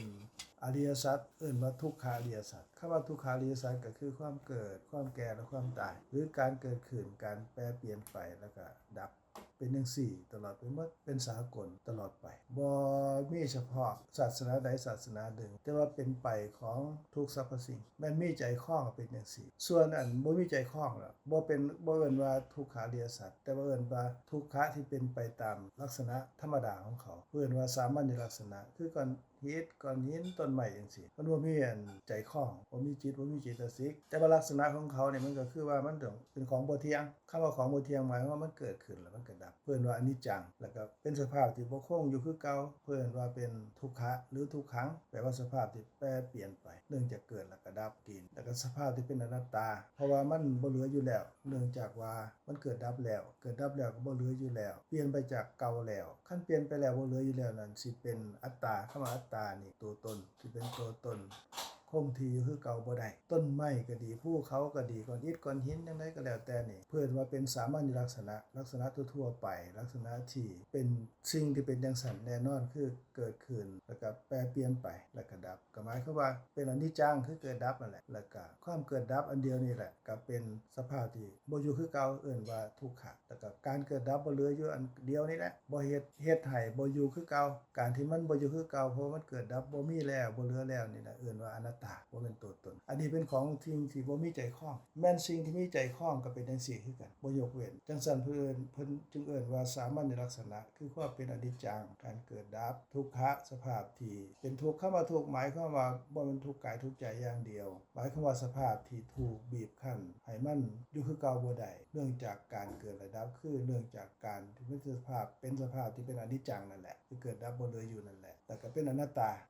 คือบ่มีตัวตนเพราะบ่มีแล้วเนื่องจากเกิดแล้วก็ดับแล้วก็เปลี่ยนไปแล้วบ่คือเก่าแล้วบ่คงที่แล้วหมดไปหายไปเปลี่ยนไปแล้วอันเก่าบ่เหลือแล้วจึงเอิ้นว่าเป็นอนัตตา อันนี้ความเป็นอนิจจังทุกขังอนัตตานี่เป็นสามัญลักษณะที่เสมอเหมือนกันหมดทั้งที่มีใจคล้องสังขารมีใจคล้องก็ตามบ่มีใจคล้องก็ตามก็เป็นจังซี่แต่ว่าส่วนทุกขาริยสัจนั่นก็หมายถึงที่มีใจคล้องสังขารที่มีใจคล้องที่มีการปรุงแต่งแล้วก็มีกายมีจิตอันนี้นี่เป็นสภาพที่เป็นทุกขาริยสัจคือเกิดแก่แล้วก็ตายคำว่าเกิดแก่แล้วก็ตายนี่เป็นชื่อของธรรมะเกิดคำว่าเกิดมันก็บ่เปรียบมันกับอยู่จังซั่นแหละแก่มันก็อยู่จังซั่นแหละตายก็อยู่จังซั่นแหละเป็นชื่อของมันแต่ว่าสิ่งที่เกิดสิ่งที่แก่สิ่งที่ตายนี่ก็คือนามรูปที่เพิ่นเอิ้นว่ารูปกายการร่วมกันของรูปนามกายการร่วมกันของจิตกับเจตสิกร่วมกันของนามคือสภาพรูปมันอาศัยกันและกันอันนี้แหละรูปกายนามกายซึ่งเป็นสังขารคำว่าสังขารที่เป็นสิ่งปรุงแต่งที่มีใจคล้องมันจะต้องเป็นสภาวะที่แน่นอนของมันคือเกิดแก่แล้วก็ตายส่วนคำว่าเกิดคำว่าแก่คำว่าตายนั่นนี่มันก็เป็นชื่อของเขาสมมุติขึ้นมาเป็นชื่อของธรรมะแต่ว่าตัวที่มันเกิดมันแก่มันตายนี่คือภาษาธรรมะอีกคือกันว่าขันธ์ห้าคำว่าขันธ์ห้าก็รูปขันธ์เวทนาขันธ์สัญญาขันธ์สังขารขันธ์วิญญาณขันธ์ก็รูปขันธ์ก็คือรูปกายนามขันธ์ก็คือเวทนาสัญญาสังขารแล้วก็วิญญาณอันนี้เป็นนามขันธ์รวมลงก็คือว่ารูปกับนามนี่แหละรูปขันธ์ก็เป็นรูปนามขันธ์ก็จิตเจตสิกและจิตกับเจตสิกก็คือเวทนาขันธ์สัญญาขันธ์สังขารขันธ์วิญญาณขันธ์ในจิตและเจตสิกเนี่ยกับเป็นนามรูปกับนามนี่แหละมันเกิดมันแก่มันตายส่วนชื่อว่าเกิดแก่แล้วตายมันก็บ่เกิดบ่แก่บ่ตายแล้วเป็นชื่อแต่ว่าตัวที่มันเกิดมันแก่มันตายนี่ก็คืออย่างตัวเฮานี่ที่มีทั้งรูปทั้งนามแต่ละขณะนี่มันเกิดขึ้นเปลี่ยนไปแล้วก็ดับคำว่าดับคำว่าหมดไปหายไปสิ้นไปก็คือคำว่าตายคำว่าตายหรือว่ามรณะนี่หมายถึงการเบิดไปหายไปสิ้นไปบ่เหลืออยู่เอิ้นว่ามรณะเอิ้นว่าตายส่วนบ่หันใจเอิ้นว่าตายคือกันเพิ่นเอิ้นว่าสมุติมรณะหมายความว่าสมมุติว่าตายเป็นชื่อแต่โดยสภาพที่มันนั่นแต่ละขณะนี่ความเกิดความแก่ความตายหมายถึงสิ่งที่หมดไปแล้วบ่เหลืออยู่ความแก่หมายถึงสิ่งที่แปรเปลี่ยนไปจากเก่าความเกิดหมายถึงว่าทุกขณะของนามรูปที่เกิดบ่เกิดขึ้นแล้วต้องแก่แล้วก็ต้องตายอันนี้เป็นไปตามที่บอกมาว่าทั้งเปิดเผยทั้งหูใดโดยเห็นแจ้งชัดว่าเกิดมื้อใดเดือนใดปีใดเฒ่าเป็นจังไดตายเป็นจังไดอันนี้โดยเปิดเผยแต่ว่าโดยปกปิดเป็นไปแต่ละขณะอย่างเมื่อกี้นี่เห็นเทื่อนึงนี่ก็มีขันธ์ห้าการเห็นนี่มันปรุงแต่งจังไดการเห็นมันก็สิมีกลุ่มของหูที่เป็นที่เกิดของจิตเห็นกลุ่มของหูมันก็สิมีอยู่10หูคำว่ากลุ่มที่เฮาเว้ากันคือกะลาบหรือกะลาปะภาษาบาลีกลุ่มของหูที่เป็นที่เกิดของจิตเห็นนี่เพิ่นเอิ้นว่าจักขุวัตถุนี่ก็สิมีหูอยู่10หูผสมกันก็มีธาตุดินธาตุน้ำธาตุไฟธาตุลมแล้วก็มีสีมีกลิ่นมีรสมีโอชาอยู่ในหู4หูนี่รวมแล้วเป็น8 9กับจักขุประสาทรูปแล้วก็10กับชีวิตรูปนี่เป็นกลุ่มนึงมันเกิดขึ้นในขณะที่มันเกิดขึ้นแล้วก็มีหูหรือสีที่ปรากฏทางนอกก็เกิดขึ้นขณะที่มันเกิดขึ้นน่ะมันบ่ทันดับนี่เพิ่นว่ามันดำรงอยู่นี่ในขณะนั้นนี่จักขุวิญญาณคือจิตเห็นพร้อมกับเจตสิกที่ทำจิตกระทบหยังกระทบสีหรือหูภายนอกกระทบกับจักขุประสาทรูปเป็นกลุ่มนี่ผัสสะอันนั้นเพิ่นว่าเจตสิกที่เกิดกับจิตผัสสะอันนี้นี่เกิดขึ้นก็สิมีเจตสิกอื่นอีก6เจตสิกคือกันก็มีสัญญาเวทนาเจตนาเอกคตาชีวิตินทรีย์มนสิการเจตสิกเกิดพร้อมกับผัสสะเจตสิกเกิดพร้อมกับจิตมันเกิดขึ้นมันกระทบกับ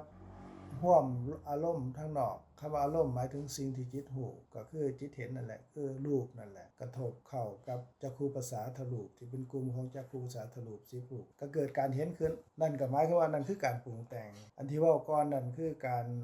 สังขารที่ปรุงแต่งจากอดีตคือว่าจากภพที่แล้วที่เป็นกุศลกรรมอกุศลกรรมที่เฮ็ดแล้วก็ด้วยกุศลกรรมอกุศลกรรมนั้นตอนตายจิตตายเกิดขึ้นแล้วดับไปด้วยผลของกุศลแล้วก็อกุศลเรียกว่ากุศลวิบากอกุศลวิบากนั้นนี่ก็นำไปสู่การเกิดก็มีปฏิสนธิจิตเกิดขึ้นก็มีรูปเกิดพร้อมกันใน3กลุ่มตามที่เว้ามานั้นก็สิมีหัตถยะกลุ่มของหัตถยะรูปแล้วก็กลุ่มของกายประสาทรูปแล้วก็กลุ่มของภาวะรูปคือเพศอันนี้เป็นการปรุงแต่งที่เป็นเรื่องของอดีตในปัจ ปัจจุบันนี่การปรุงแต่งเฮ็ดให้เห็นเกิดขึ้นก็สิมีกลุ่มของลูก10กลุ่มเขาเรียกว่าจักขุทัศกกละคือว่ากลุ่มของจักขุวัตถุคำว่าวัตถุแปลว่าที่เกิดของจิตจักขุวัตถุก็คือที่เกิดของจิตเห็นกลุ่มของรูปนี่มีอยู่10รูปมันเกิดขึ้นบ่ทันดับแล้วก็จักขุประสาทรูปเกิดขึ้นบ่ทันดับนี่ก็มีรูปภายนอกเป็นสีหรือว่าเป็นรูปก็เกิดขึ้นแล้วก็บ่ทันดับคือกันในขณะที่มันดำรงอยู่นั่นนี่ก็สิมีจักขุวิญญาณเกิดขึ้นพร้อมกับสิ่งที่เกิดกับมันสิ่งที่เกิดกับจิตนี่เพื่อว่าเจตสิกที่เป็นผัสสะแล้วก็เจตสิกอื่นนี่ร่วมกันกับผัสสะเจตสิกนี่ผัสสะเจตสิกที่เกิดขึ้นนั้นพร้อมกับจิตนี่ก็ทบอารมณ์ร่วมกันการร่วมกันของสิ่งที่อยู่ภายนอกกับภายในนี่เพื่อว่าอายตนะอายตนะแปลว่าเป็นการร่วมกันเป็นการร่วมเป็นเขาเราเฮ็ดให้เกิดการเห็นขึ้นการได้โฮบกับน้ำโฮบหมายถึงว่าที่เกิดของจิตนั่นแล้วก็น้ำคือจิตเจตสิกที่เกิดขึ้นแล้วก็ร่วมกันเข้าแล้วก็เฮ็ดให้เฮาเห็นรูปได้นั่นเป็นการปรุงแต่งของรูปของน้ำที่มาร่วมกันเข้าแล้วก็เฮ็ดให้เฮาเห็นได้อันนี้เพื่อเราเป็นการปรุงแต่งในปัจจุบันเป็น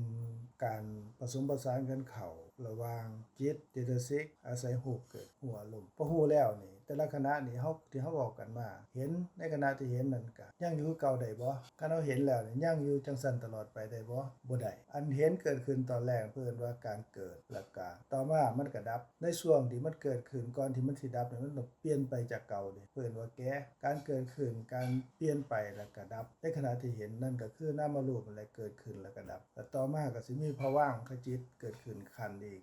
3คณะด้วยกันคืออันภวังค์อดีตอดีตภวังค์แล้วก็ภวังคจรณะการไหวของภวังค์และภวังคุปเฉทะแล้วก็การที่ตัดอารมณ์จากภวังค์คำว่าภวังคจิตหมายถึงจิตดำรงภพชาติบ่ให้ตายบ่ให้สิ้นสุดความเป็นบุคคลในขณะนั้นอันดับไป3ภวังค์นี่แล้ว3คณะนี่แล้วเฮาจังสามารถที่เห็นได้อีกเด้จังสามารถที่ได้ยินได้อีกก็ที่ว่ามื้อนี้ก็ให้เห็นว่าทั้งรูปทั้งนามแต่ละขณะนี่มันเป็นความว่างเปล่าเพราะว่าเกิดดับแล้วก็เปลี่ยนไปจากเก่าแล้วก็บ่คงที่แล้วก็บ่แม่นตัวตนเพราะว่าบ่เหลืออยู่แต่ละขณะมันเป็นการเกิดดับเป็นความเกิดความแก่และความตายเป็นจังซี่ว่างเปล่าจังซี่เป็นอนัตตาจังซี่บ่มีเฮาจังซี่ตลอดไปอันแต่ละขณะที่เฮาเห็นเฮาได้ยินได้กินลิ้มรสถูกต้องสัมผัสนึกคิดเนี่ยเอาหยาบๆว่าเข้าใจง่ายๆคือว่าอันเมื่อกี้นี่เฮากินข้าวเฮาก็หูรสทางลิ้นตอนนี้ก็บ่เหลืออยู่แม่นบ่บัดนี้ได้ยินตั้งแต่ตอนแรกเฮาคุยกันตอนนี้ก็บ่เหลืออยู่ได้ยินใหม่ก็เป็นขณะใหม่บัดนี้เห็นก็คือกันตอนเห็นตอนแรกกับตอนนี้ก็คนละขณะกันคิดก็คือกันคิดเมื่อกี้นี่ก็บ่เหลืออยู่แล้วคันเฮามาได้ยินอีกก็หมายความว่าคิดนั่นว่างเปล่าแล้วเกิดดับแล้วเป็นอนัตตาแล้วบ่เหลืออยู่แล้วแต่ละขณ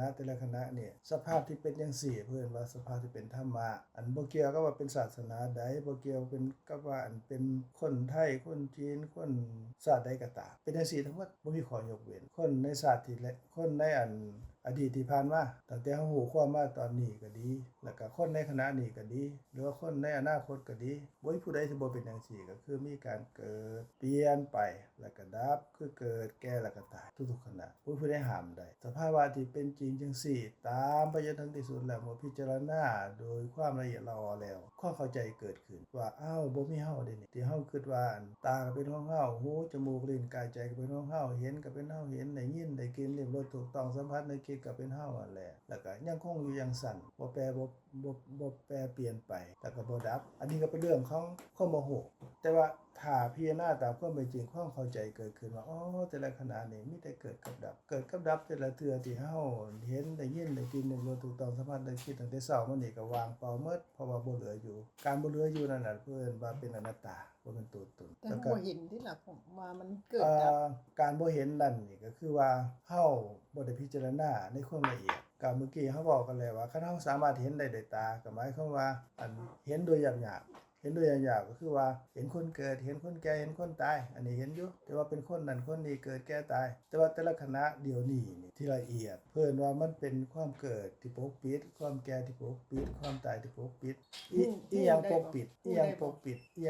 ก็คือว่าความบ่ฮู้ปกปิดฮู้ได้บ่เฮาพิจารณาบ่ว่ามันเป็นจังซั่นเป็นความจริงจังซั่นแต่ละคณะเป็นจังซั่นเคยพิจารณาบ่ เฮาบ่เห็นก็พิจารณายาก อ่า เพราะว่ายามใดก็ คันพิจารณายากเพราะว่าเฮาบ่ได้เห็นด้วยตาอันสภาวะจังซั่นนี่มันก็บ่เห็นเพราะหยังเพราะว่าที่มันบ่เห็นบ่ฮู้นั่นเพราะมันถูกปกปิดด้วยความบ่ฮู้ค ำว่าความบ่ฮู้หมายความว่าจังไดหมายความว่าฮู้ตามทั่วๆไปฮู้ตามที่เฮาฮู้ตามที่เฮาฮู้ว่าเป็นเฮาของเฮาตัวตนของเฮาฮู้ว่าเกิดก็คือคนคลอดออกมาหรือว่าสร้างมามัน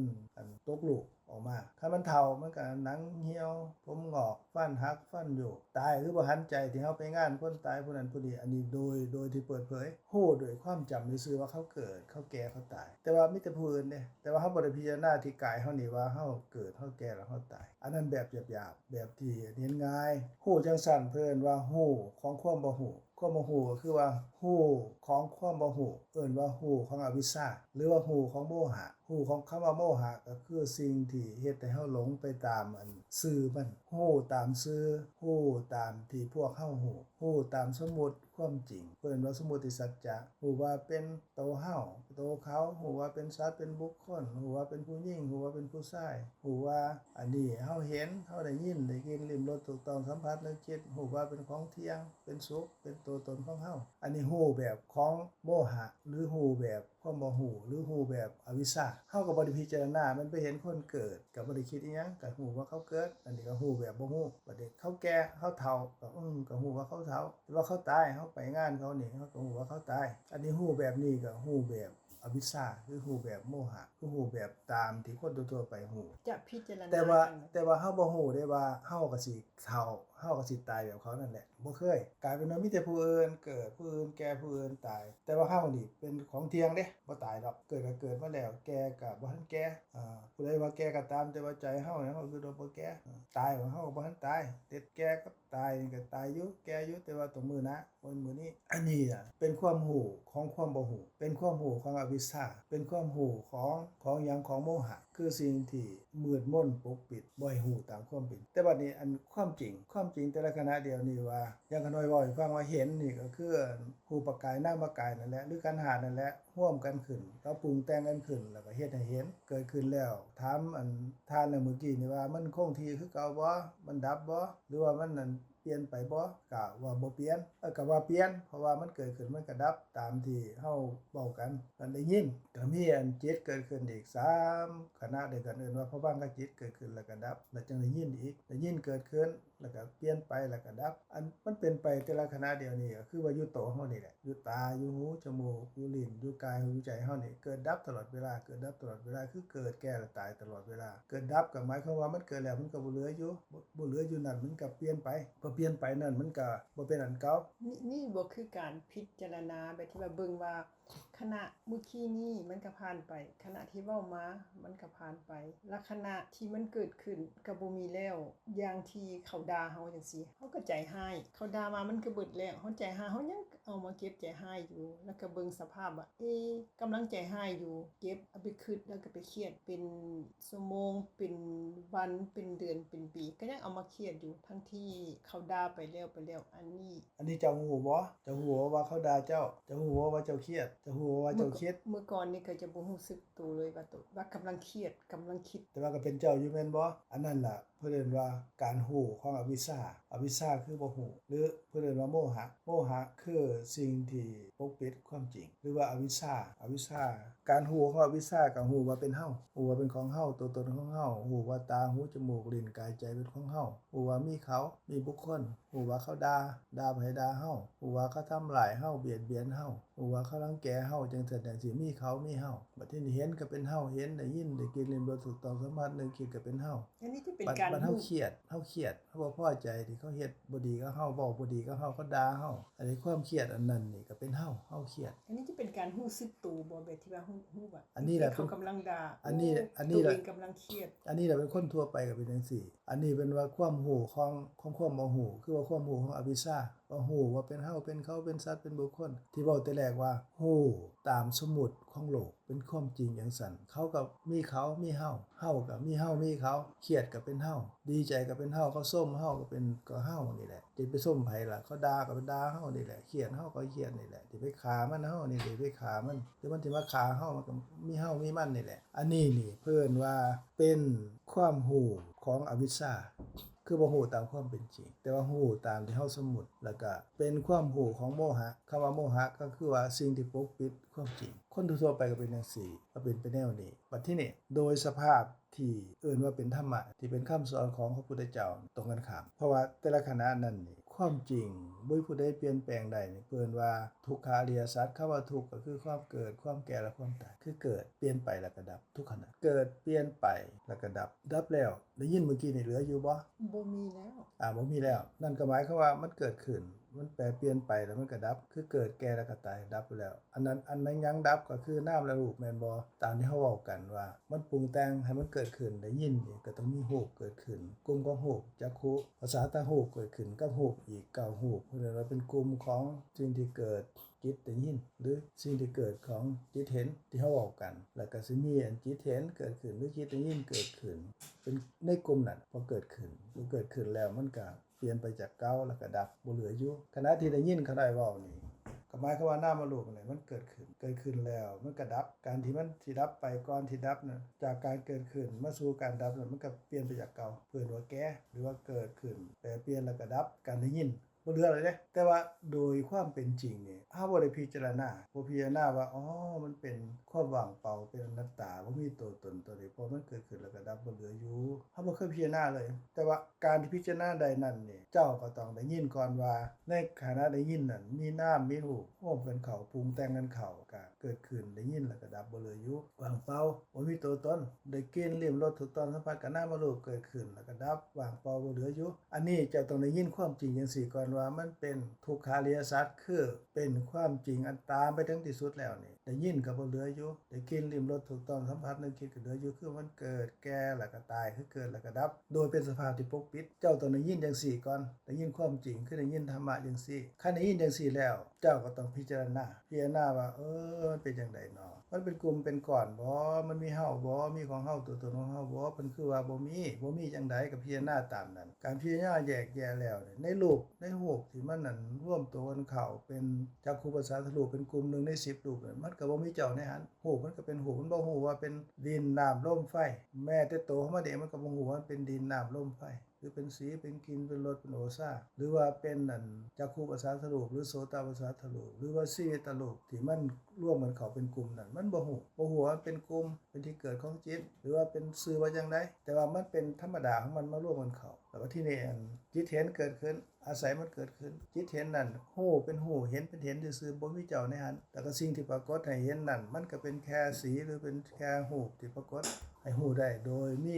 เจตสิกเพิ่นว่าผัสสะเจตสิกนั่นมันมาโฮมกันเข้าโฮมทั้งรูปทั้งนามเข้าแล้วก็เห็นโดยสภาวะจังซี่บ่มีเจ้าในหันบ่มีข่อยในหันบ่มีผู้ใดในหันเลยแม้สิเอิ้นว่ารูปก็ดีเอิ้นว่านามก็ดีก็บ่มีเจ้าในหันอันนี้มันเป็นการร่วมกันเข้าซื่อๆโฮมกันเข้าในตัวของมันเองก็บ่มีเฮาในหันแล้วโดยสภาพของมันก็คือว่ามันต้องว่างเปล่าพอมันเกิดขึ้นแล้วมันก็ดับบ่เหลืออยู่แปรเปลี่ยนอันนี้ก็คือว่ามันเกิดมันแก่แล้วก็ตายทุกขณะคันเฮาได้ยินจังซี่แล้วเอิ้นว่าได้ยินธรรมะได้ยินความจริงได้ยินความจริงได้ยินธรรมะจังซี่แล้วเนี่ยเข้าใจในคันได้ยินแล้วเฮาก็พิจารณาตามนั้นว่ามันเป็นจังซั่นอีหลีบ่ขณะที่เกิดขึ้นมันก็บ่เหลืออยู่แม่นบ่ขณะได้ยินน่ะเกิดขึ้นก็บ่เหลืออยู่ขณะเห็นเกิดขึ้นก็บ่เหลืออยู่ได้กลิ่นลิ้มรสถูกต้องสัมผัสนึกคิดน่ะนั่นบ่รู้บ่เหลืออยู่เลยเป็นคือกันหมดทุกคนบ่มีเจ้าบ่มีข่อยบ่มีผู้ใดบ่มีเขาบ่มีเฮาแม่นเสียงที่ปรากฏขึ้นนั่นนี่ก็แค่เสียงซื่อๆมันกระทบหูก็ฮู้ได้ว่าเป็นเสียงนั้นก็บ่เป็นเจ้าฮู้ว่ามีเสียงกระทบหูในสภาพหูนั่นก็บ่มีเจ้าบ่มีข่อยแล้วก็รูปที่เป็นที่เกิดของอันจิตหูนั่นคือโสตวิญญาณนั่นก็เป็นรูปบ่มีเจ้าบ่มีข่อยบ่มีไผเป็นเพียงแต่สภาวะ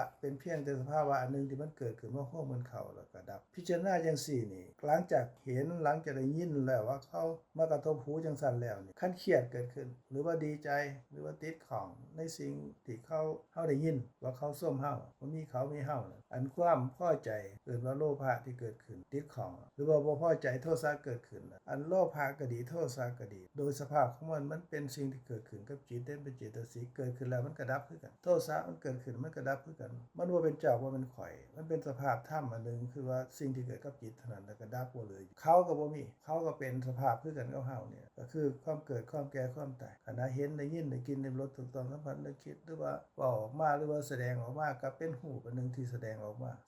แล้วมันก็ดับบ่มีไผมีแต่ความเป็นสภาพที่ว่างเปล่าเป็นอนัตตาบ่มีเฮาบ่มีเขาบ่มีสัตว์บ่มีบุคคลเป็นไปจังซี่แต่ละขณะถ้าเฮาพิจารณาจังซี่ตามความเป็นจริงว่าอ๋อมีแต่ความเป็นอนัตตาได้ว่างเปล่าทั้งหมดตั้งแต่เช้าจนมาฮอดตอนนี้หรือว่าตั้งแต่เด็กน้อยไปจนฮอดตอนนี้นี่มันเขาสิดาหรือว่าสิส้มหรือจังได๋ก็แล้วแต่มันก็เป็นเพียงแต่นามรูปเกิดขึ้นแล้วก็ดับไปบ่เหลืออยู่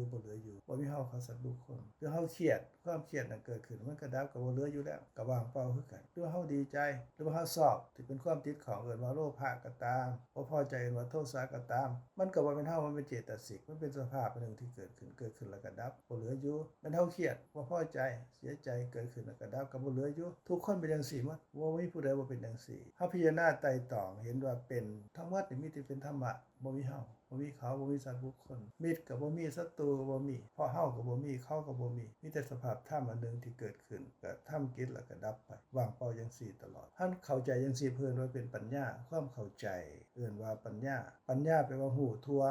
วทั้งตาหูจมูกลิ้นกายใจแต่ละขณะที่เห็นก็มีนามรูปเกิดขึ้นหัวลมแล้วก็ดับได้ยินนามรูปเกิดขึ้นหัวลมแล้วก็ดับได้กลิ่นลิ้มรสถูกต้องสัมผัสนึกคิดหัวลมแล้วก็ดับก็ตั้งแต่เช้ามานี่ก็มีแต่ความว่างเปล่าเดี๋ยวนี้ก็ว่างเปล่าได้ยินเขาน้อยเว้าแล้วก็ดับก็ว่างเปล่าเห็นเขาน้อยขณะเห็นเกิดขึ้นแล้วก็ดับแล้วก็ว่างเปล่าคิดเกิดขึ้นแล้วก็ดับก็ว่างเปล่าคือนามรูปน่ะเกิดขึ้นดับพอดับแล้วบ่เหลือแล้วบ่มีแล้วนี่สิเป็นของเที่ยงคือเก่าก็บ่ได้สิเป็นอัตตาตัวตนก็บ่ได้อันนี้มันเป็นขณะทีละหน่อยเพิ่นว่าคณิกะเป็นคณิกะมรณะคือว่าทีละขณะที่มันหมดไปเปลี่ยนไปแปรไปเปลี่ยนไปบ่คงที่อย่างเก่าหรือว่าแต่ละขณะที่เกิดแล้วก็ดับขณะที่แก่และขณะที่ตายที่เกิดขึ้นแล้วก็ดับเกิดขึ้นแล้วก็ดับเป็นจังซี่วนเวียนอยู่ตลอดบ่มีความเป็นเฮาของสัตว์บุคคลมีแต่ความเป็นอนัตตาบ่มีตัวตนว่างเปล่าคืออากาศนี่คันเฮาเครียดเฮาก็เครียดในความว่างเปล่าแต่ว่าความเครียดนั่นนี่คือโทสะนั่นมันเกิดขึ้นแล้วก็ดับก็บ่เหลืออยู่คือกันแม่นเฮาชอบเฮาติดของพอใจเป็นโลภะก็เป็นโลภะบ่แม่นเน่าในหันเกิดขึ้นแล้วก็ดับก็บ่เหลืออยู่แต่ละขณะก็เป็นจังซี่ความรู้ความเข้าใจอันนี้เพิ่นว่าเป็นปัญญาว่าหูทั่วทุกๆทางเลยทางตาหูจมูกลิ้นกายใจว่าเป็นธรรมะบ่มีเฮาหรือเอิ้นอย่างนึงว่าเอิ้นเป็นสัมมาทิฏฐิสัมมาเป็นว่าสอบทิฏฐิว่าเห็นสอบเห็นถูกต้องตามความเป็นจริงหรือว่าเป็นมรรคเป็นทางนำไปสู่การดับความบ่ฮู้ก็คืออวิชชาหรือโมหะที่แต่ก่อนเนี่ยเฮาฮู้ว่าเป็นเฮาเขาสัตว์บุคคลฮู้ว่าเฮาเห็นเฮาได้ยินได้กินได้รสถูกต้องสัมผัสนึกคิดฮู้ว่าเที่ยงคงที่คือเก่าบ่แปรเปลี่ยนไปแล้วก็เป็นอัตตาตัวตนเขาด่าเฮาก็ยังเครียดอยู่เพราะก็ยังอยู่ที่จริงแล้วมันก็บ่มีเฮาบ่มีเขาแต่มันเกิดขึ้นแล้วได้ยินทั้งหูมันก็ดับไปก็บ่เหลืออยู่แต่ว่าเฮาก็คิดว่ามันเหลืออยู่เพราะว่าเฮาบ่ฮู้ว่ามันเป็นธรรมะมันว่างเปล่าได้กินลิ้มรสถูกต้องสัมผัสนึกคิดคือเฮากินข้าวเมื่อกี้นี่ก็ตามมันก็บ่เหลืออยู่แล้วตอนนี้หรือว่าเห็นก่อนหน้านี้ก็บ่เหลืออยู่ได้ยินก็บ่เหลืออยู่แต่ละขณะบ่มีเหลืออยู่เกิดขึ้นแล้วก็ดับคันเฮาเข้าใจจังซี่เกิดขึ้นแล้วเฮาก็ดับความบ่เข้าใจ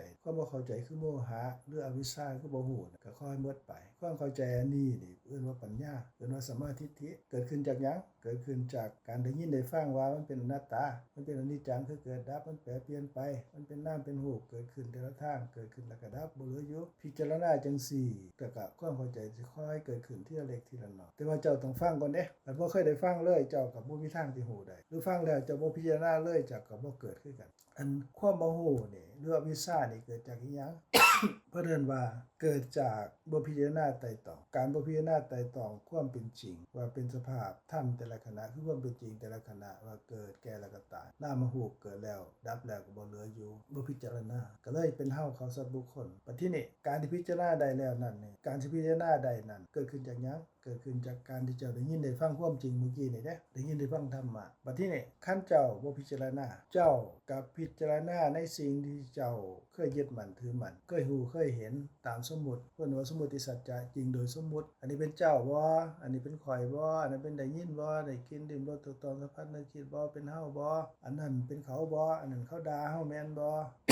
อันนี้เขาส้มเฮาแม่นบ่ดีใจก็เป็นเฮาแม่นบ่เสียใจก็เป็นเฮาแม่นบ่อันนี้นี่นั่นหมายความว่าเฮาบ่ได้ฟังธรรมะคือความจริงที่ว่าแต่ละอย่างนี่เป็นอนัตตาพอเกิดดับเปลี่ยนไปบ่เหลืออยู่เป็นน้ำเป็นรูปที่ร่วมกันเข้าเป็นสังขารปรุงแต่งแล้วก็เกิดขึ้นแล้วก็ดับเฮาบ่เคยได้ยินเลยเฮาได้ยินตั้งแต่สิ่งที่สมมุติแล้วก็ยึดมั่นถือมั่นในสมมุติว่าเป็นเฮาเขาสัตว์บุคคลพิจาร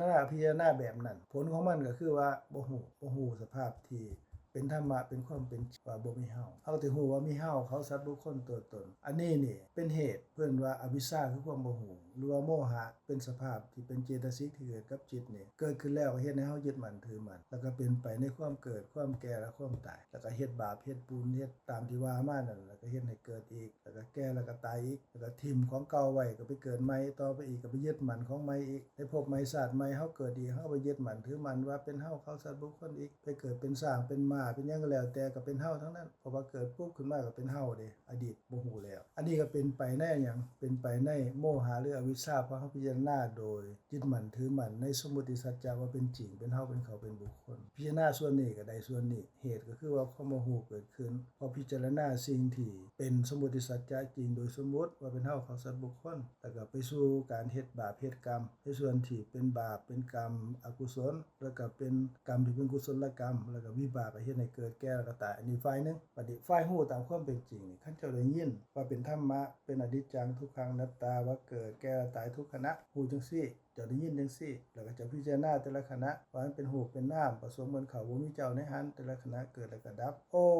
แต่ละขณะเกิดดับแล้วมันก็บ่มีคือเก่าบ่เหลืออยู่ได้นี่เป็นความว่างเปล่าได้นี่เป็นอนัตตาได้นี่คันฮู้จังซี่ความรู้ความเข้าใจนี่เกิดขึ้นปุ๊บก็ดับความบ่ฮู้นั่นก็หมายความว่าจะพิจารณาสภาพธรรมตามความเป็นจริงแต่บ่ได้พิจารณาในสมมุติเด้พิจารณาในสภาพที่เป็นจริงจังซี่ความเข้าใจเกิดขึ้นอันนี้ก็ดับความบ่เข้าใจให้เบิดไปถ้าซั่นก็คือว่าความเข้าใจเกิดขึ้นจากหยังเกิดขึ้นจากการได้ยินได้ฟังธรรมะคือความจริงก็เป็นธรรมะแล้วก็พิจารณาไตร่ตรองอันนี้ผลของมันก็คือความเข้าใจเกิดขึ้นตามลำดับแล้วก็ดับความบ่ฮู้นี่เรียกว่าอวิชชาหรือความมืดแปลว่าโมหะความรู้เกิดขึ้นก็ดับความบ่ฮู้ให้เบิดไปหรือว่าปัญญานี่เป็นความสว่างเกิดขึ้นก็ดับความมืดคือโมหะนี่เบิดไป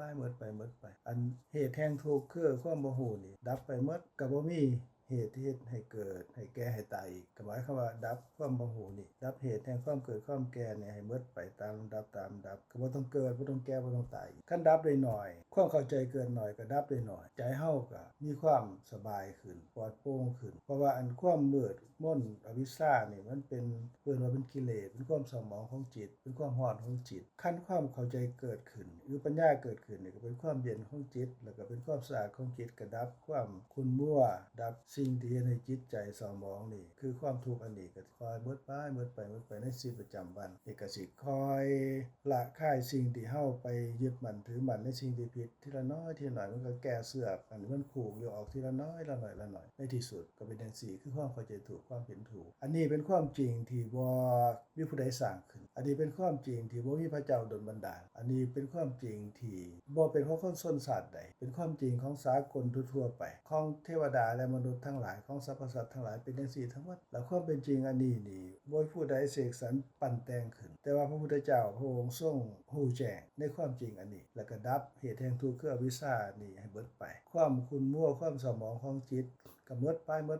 จนดับได้ในที่สุดเพิ่นว่าเป็นผู้ไกลจากกิเลสเอิ้นว่าพระอรหันต์พอดับอวิชชานี่ได้หมดสิ้นกิเลสทั้งหลายทั้งปวงก็หมดสิ้นเป็นผู้ไกลจากกิเลสแล้วก็เป็นผู้บริสุทธิ์หมดจดแล้วบ่ยึดมั่นถือมั่นในความเป็นเฮาเขาสัตว์บุคคลตัวตนแล้วหลุดพ้นจากการเกิดการแก่การตายแล้วเอิ้นว่านิพพานคือดับทุกข์หมายความว่าทุกข์ของความเกิดความแก่ความตายอันนี้เพิ่นฮู้ด้วยพระองค์เองโดยการบำเพ็ญความเข้าใจทีละเล็กทีละน้อยในเสียสงไขแสนกับเอิ้นว่าบารมีที่สะสมความเข้าใจมาตามลำดับนี้พระองค์ฮู้แจ้งโดยพระองค์เองจึงเอิ้นว่าสัมมาสัมพุทโธผู้ตรัสรู้สอบคำว่าตรัสรู้แปลว่าฮู้แจ้งความจริงนี้ด้วยพระองค์เองบ่มีผู้ใดสอนเพิ่นแต่ว่าเพิ่นสะสมมาทีละเล็กทีละน้อยในความเข้าใจความจริงคือเข้าใจธรรมะนี้มาตามลำดับบัดทีนี้พวกเฮานี่ฟังแล้วพิจารณาไตร่ตรองคันเกิดความเข้าใจขึ้นเอิ้นว่าอนุพุทธะแปลว่าฮู้ตามพระองค์คือฮู้ความจริงก็ฮู้น้อยก็ไกลจากกิเลสก็เบิดไปทีละน้อยฮู้หลายก็ดับความเศร้าหมองดับกิเลสดับความโมโหได้หลายตามลำดับก็ตามพระองค์ไปเพิ่นว่าอนุพุทธะแปลว่าผู้ฮู้ตามก็โดยประมาณนี้แหละเนาะมีหยังถามบ่ ก็ดีที่ได้ฟังและได้เข้าใจอาจารย์พูดมาเขาน้อยก็คือว่ารวมๆแล้วคือว่าทุกขณะก็ไปตามอารมณ์ที่เห็นแล้วก็ได้ยินได้กินแล้วก็ซิมรสก็แซ่บร้อนหรือหนาวไปจะบ่ได้สติจะแม่นอยู่ที่ท่านอาจารย์ว่ามาก็ต้องฟังสะก่อนแม่นเพื่อว่าจะรู้สึกเพื่อว่าจะรู้มื้อนี้ละไปตามอารมณ์จังซี่แล้วก็ต้องแบบว่าบางครั้งก็ต้องได้สติขึ้นมาจะเว้าสติบ่ฮู้ว่าจะถูกหรือบ่ถูกแบบที่ว่ารู้สึกตัวว่าโอ้อันนี้เป็นขณะที่มันผ่านมาแล้วอันนี้เป็นขณะเห็นหรือว่าขณะเขากำลังด่าขณะเขาเว้าให้หรือว่าขณะใจให้กว่าสิเห็นอย่างนี้มันก็ต้องรู้สึกตัวซะก่อนแบบนี้การรู้สึกตัวอันนี้จะเอิ้นว่าก็เอิ้นว่าบ่ฮู้รู้สึกตัวว่าเป็นเฮาก็คือบ่ฮู้ก็ตามที่เฮาเว้ากันว่าคันเฮาฮู้ว่าเป็นเฮาเป็นเขาเป็นบุคคลเป็นตัวตนอยู่ฮู้ตามสมมุติสัจจะแปลว่าฮู้ตามความเป็นจริงโดยสมมุติโลกทั่วไปเขาก็ฮู้จังซี่แหละ บ่ฮู้ว่าแบบที่ว่าฮู้ว่าอันนี้มันกำลังผ่านไปอันนี้มันเป็นธรรมะพอเฮาได้ฟังแล้วเด้อันนี้ตอนว่าได้ฟังแล้วก็ว่านี่มันผ่านไปแล้วเขาดาวเมื่อกี้ก็ผ่านไปแล้วสิ่งที่นี่มันก็เกิดดับแล้วอันนี้มันก็ผ่านไปแล้วมันบ่มีมันควรจะคิดได้ที่มารู้สึกตัวว่าอันนี้มันผ่านไปแล้วมันบ่มีแล้วจะเก็บเอามาเครียดอยู่เฮ็ดหยังหรือจะเก็บเอาไปคิดเฮ็ดหยังหรือว่าจะเก็บเอาไป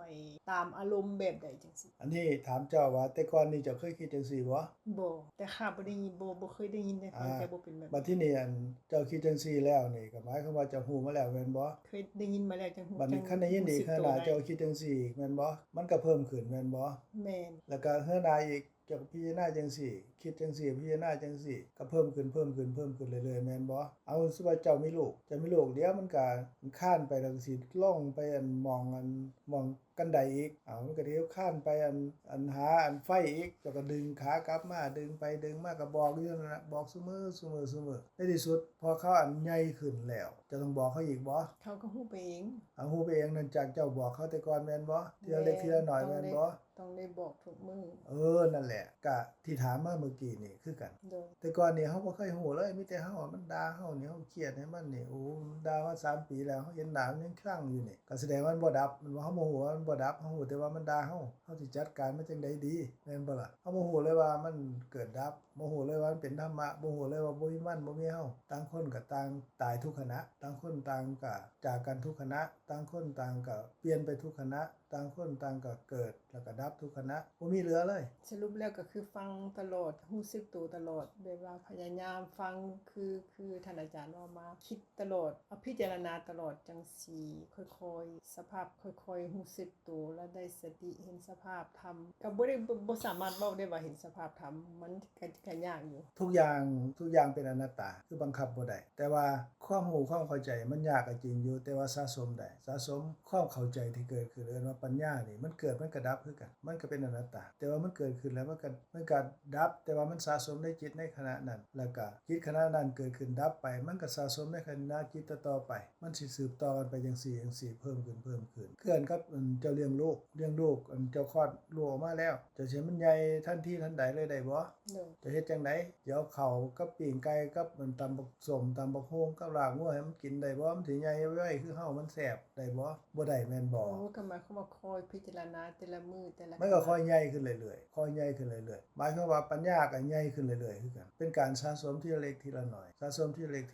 แต่ต้องเริ่มจากการได้ฟังความจริงแล้วก็พิจารณาไตร่ตรองตามที่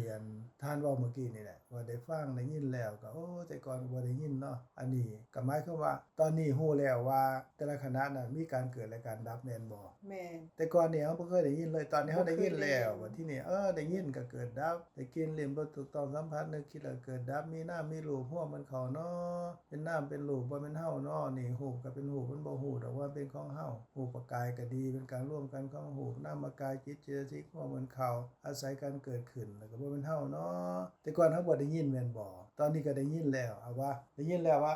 เห็นได้ยินได้กินลิ้มรสถูกต้องสัมผัสนึกคิดแต่ก่อนก็เป็นเฮานี่ล่ะเห็นเบิดมือมันเป็นเล็กน้อยมาฮอดตอนนี้ก็ยังเป็นเฮานี่ล่ะเห็นได้ยินได้กินลิ้มรสถูกต้องสัมผัสนึกคิดอันเก่าแหละก็บ่เห็นมันดับอีหยังเดี๋ยวเฮาก็ได้ยินอีกเดี๋ยวเฮาก็ได้กินอีกเดี๋ยวเฮาก็เห็นอีกแต่ว่าแปรเปลี่ยนจังไดอันนั้นนี่เฮาบ่เคยได้ยินมาก่อนแต่ตอนนี้เฮาได้ยินมาแล้วว่า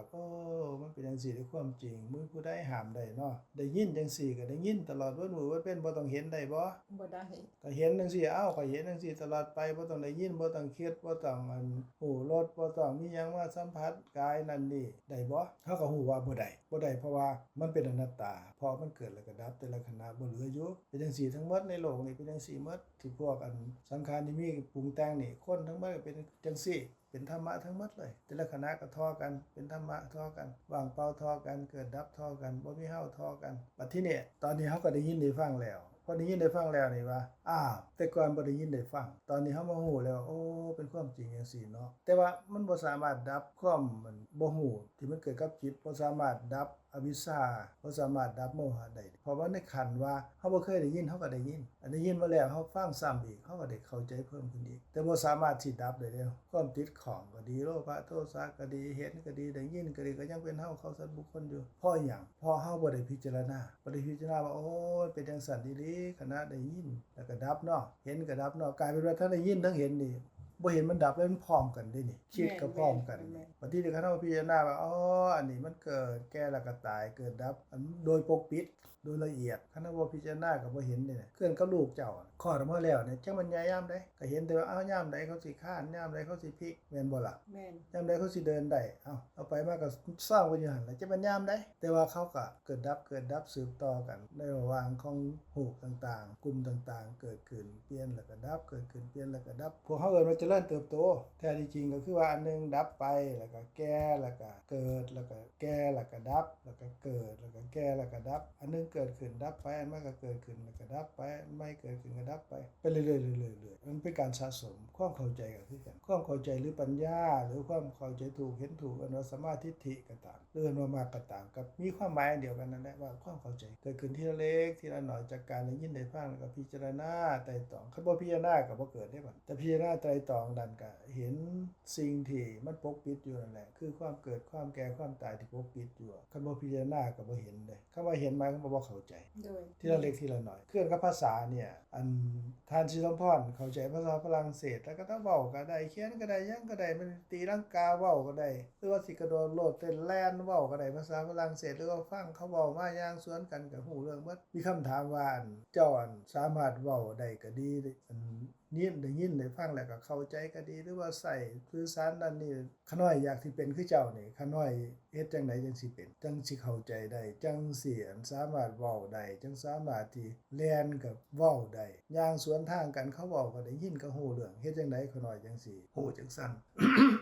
เฮ็ดจังไดขน้อยจังสิฮู้จังซั่น ก็ต้องพิจารณาไตร่ตรองแล้วก็ ตอนแรก อยู่ในสภาพแวดล้อม อันหนึงสภาพแวดล้อมนั่นขน้อยต้องได้ยินก่อนบ่ แม่น ขน้อยได้ยินมื้อนี้เทื่อเดียวนี่เว้าได้บ่ บ่ได้แล้วเพราะความหมายคำว่าอยู่ในสภาพแวดล้อมก็หมายความว่าได้ยินตลอดได้ยินเรื่อยๆได้ฟังเรื่อยๆอยู่ในการเว้าการคิดเรื่อย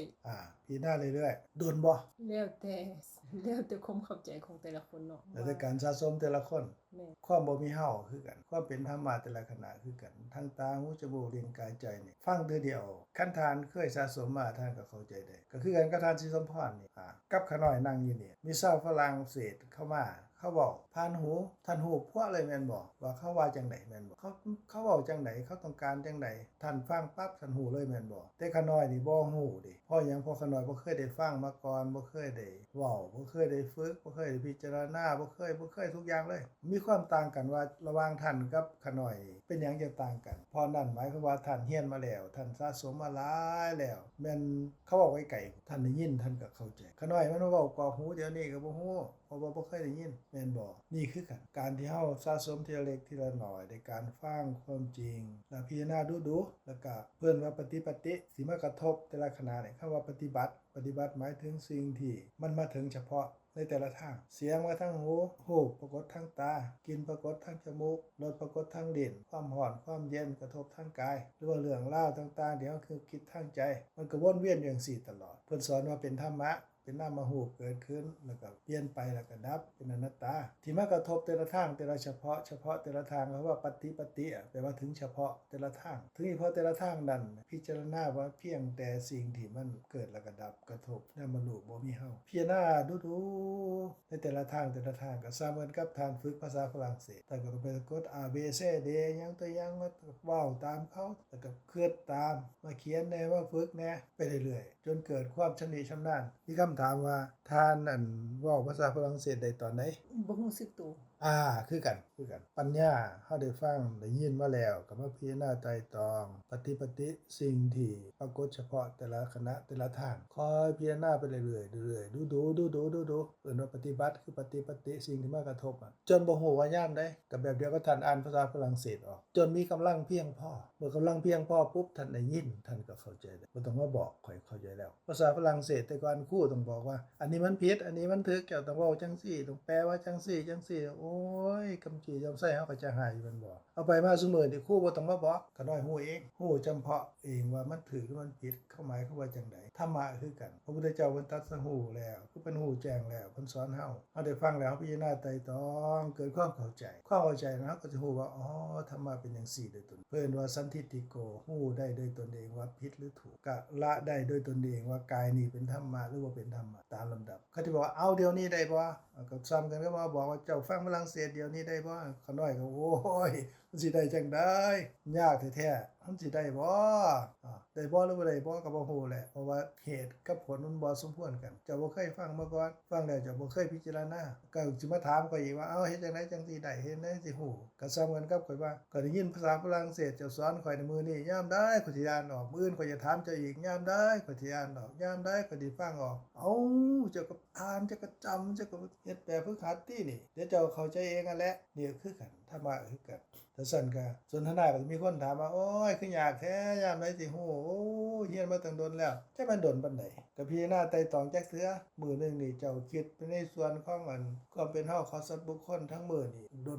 โดนปานใดหลายปานใดก็เจ้าคิดว่าเป็นธรรมะหลายปานใดโอ้ยข้าน้อยก็บ่ได้คิดแล้วก็มาถามเอาตอนนี้แหละอยากมาฟังนี่แหละอยากเข้าใจเจ้าก็อยากไปแต่ว่ามื้ออื่นเจ้าก็ต้องถามข้อยคือเก่าแหละว่าเฮ็ดจังได๋ก็จังซี่แหละนะมันก็สมเหตุสมผลกันว่าคันเฮาบ่เคยพิจารณาแต่ด้วยความเป็นเฮาเขาสัตว์บุคคลมีแต่เฮาเห็นเขาเห็นเฮาได้ยินเขาได้ยินได้กินเป็นรสถูกต้องสัมผัสได้เกเป็นเฮาเป็นเขาเครียดก็เป็นเฮาติดของจากใดก็เป็นเฮาจังซี่ก็คิดแต่เรื่องเนี้ยเรื่องเฮาเขาสัตว์บุคคลเรื่องเป็นเขาเป็นเฮาก็มาถามอีกว่าเฮ็ดจังได๋ก็จังสิฮู้อันที่ว่าเป็นธรรมะเป็นอนัตตานั่นคือยากแท้เอ้ามันก็ต้องยากเพราะว่าเฮาบ่เคยคิดทางพี่เลยคิดแต่อีกทางนึงนะก็เป็นจังซี่นะ โดยกับอนุโมทนา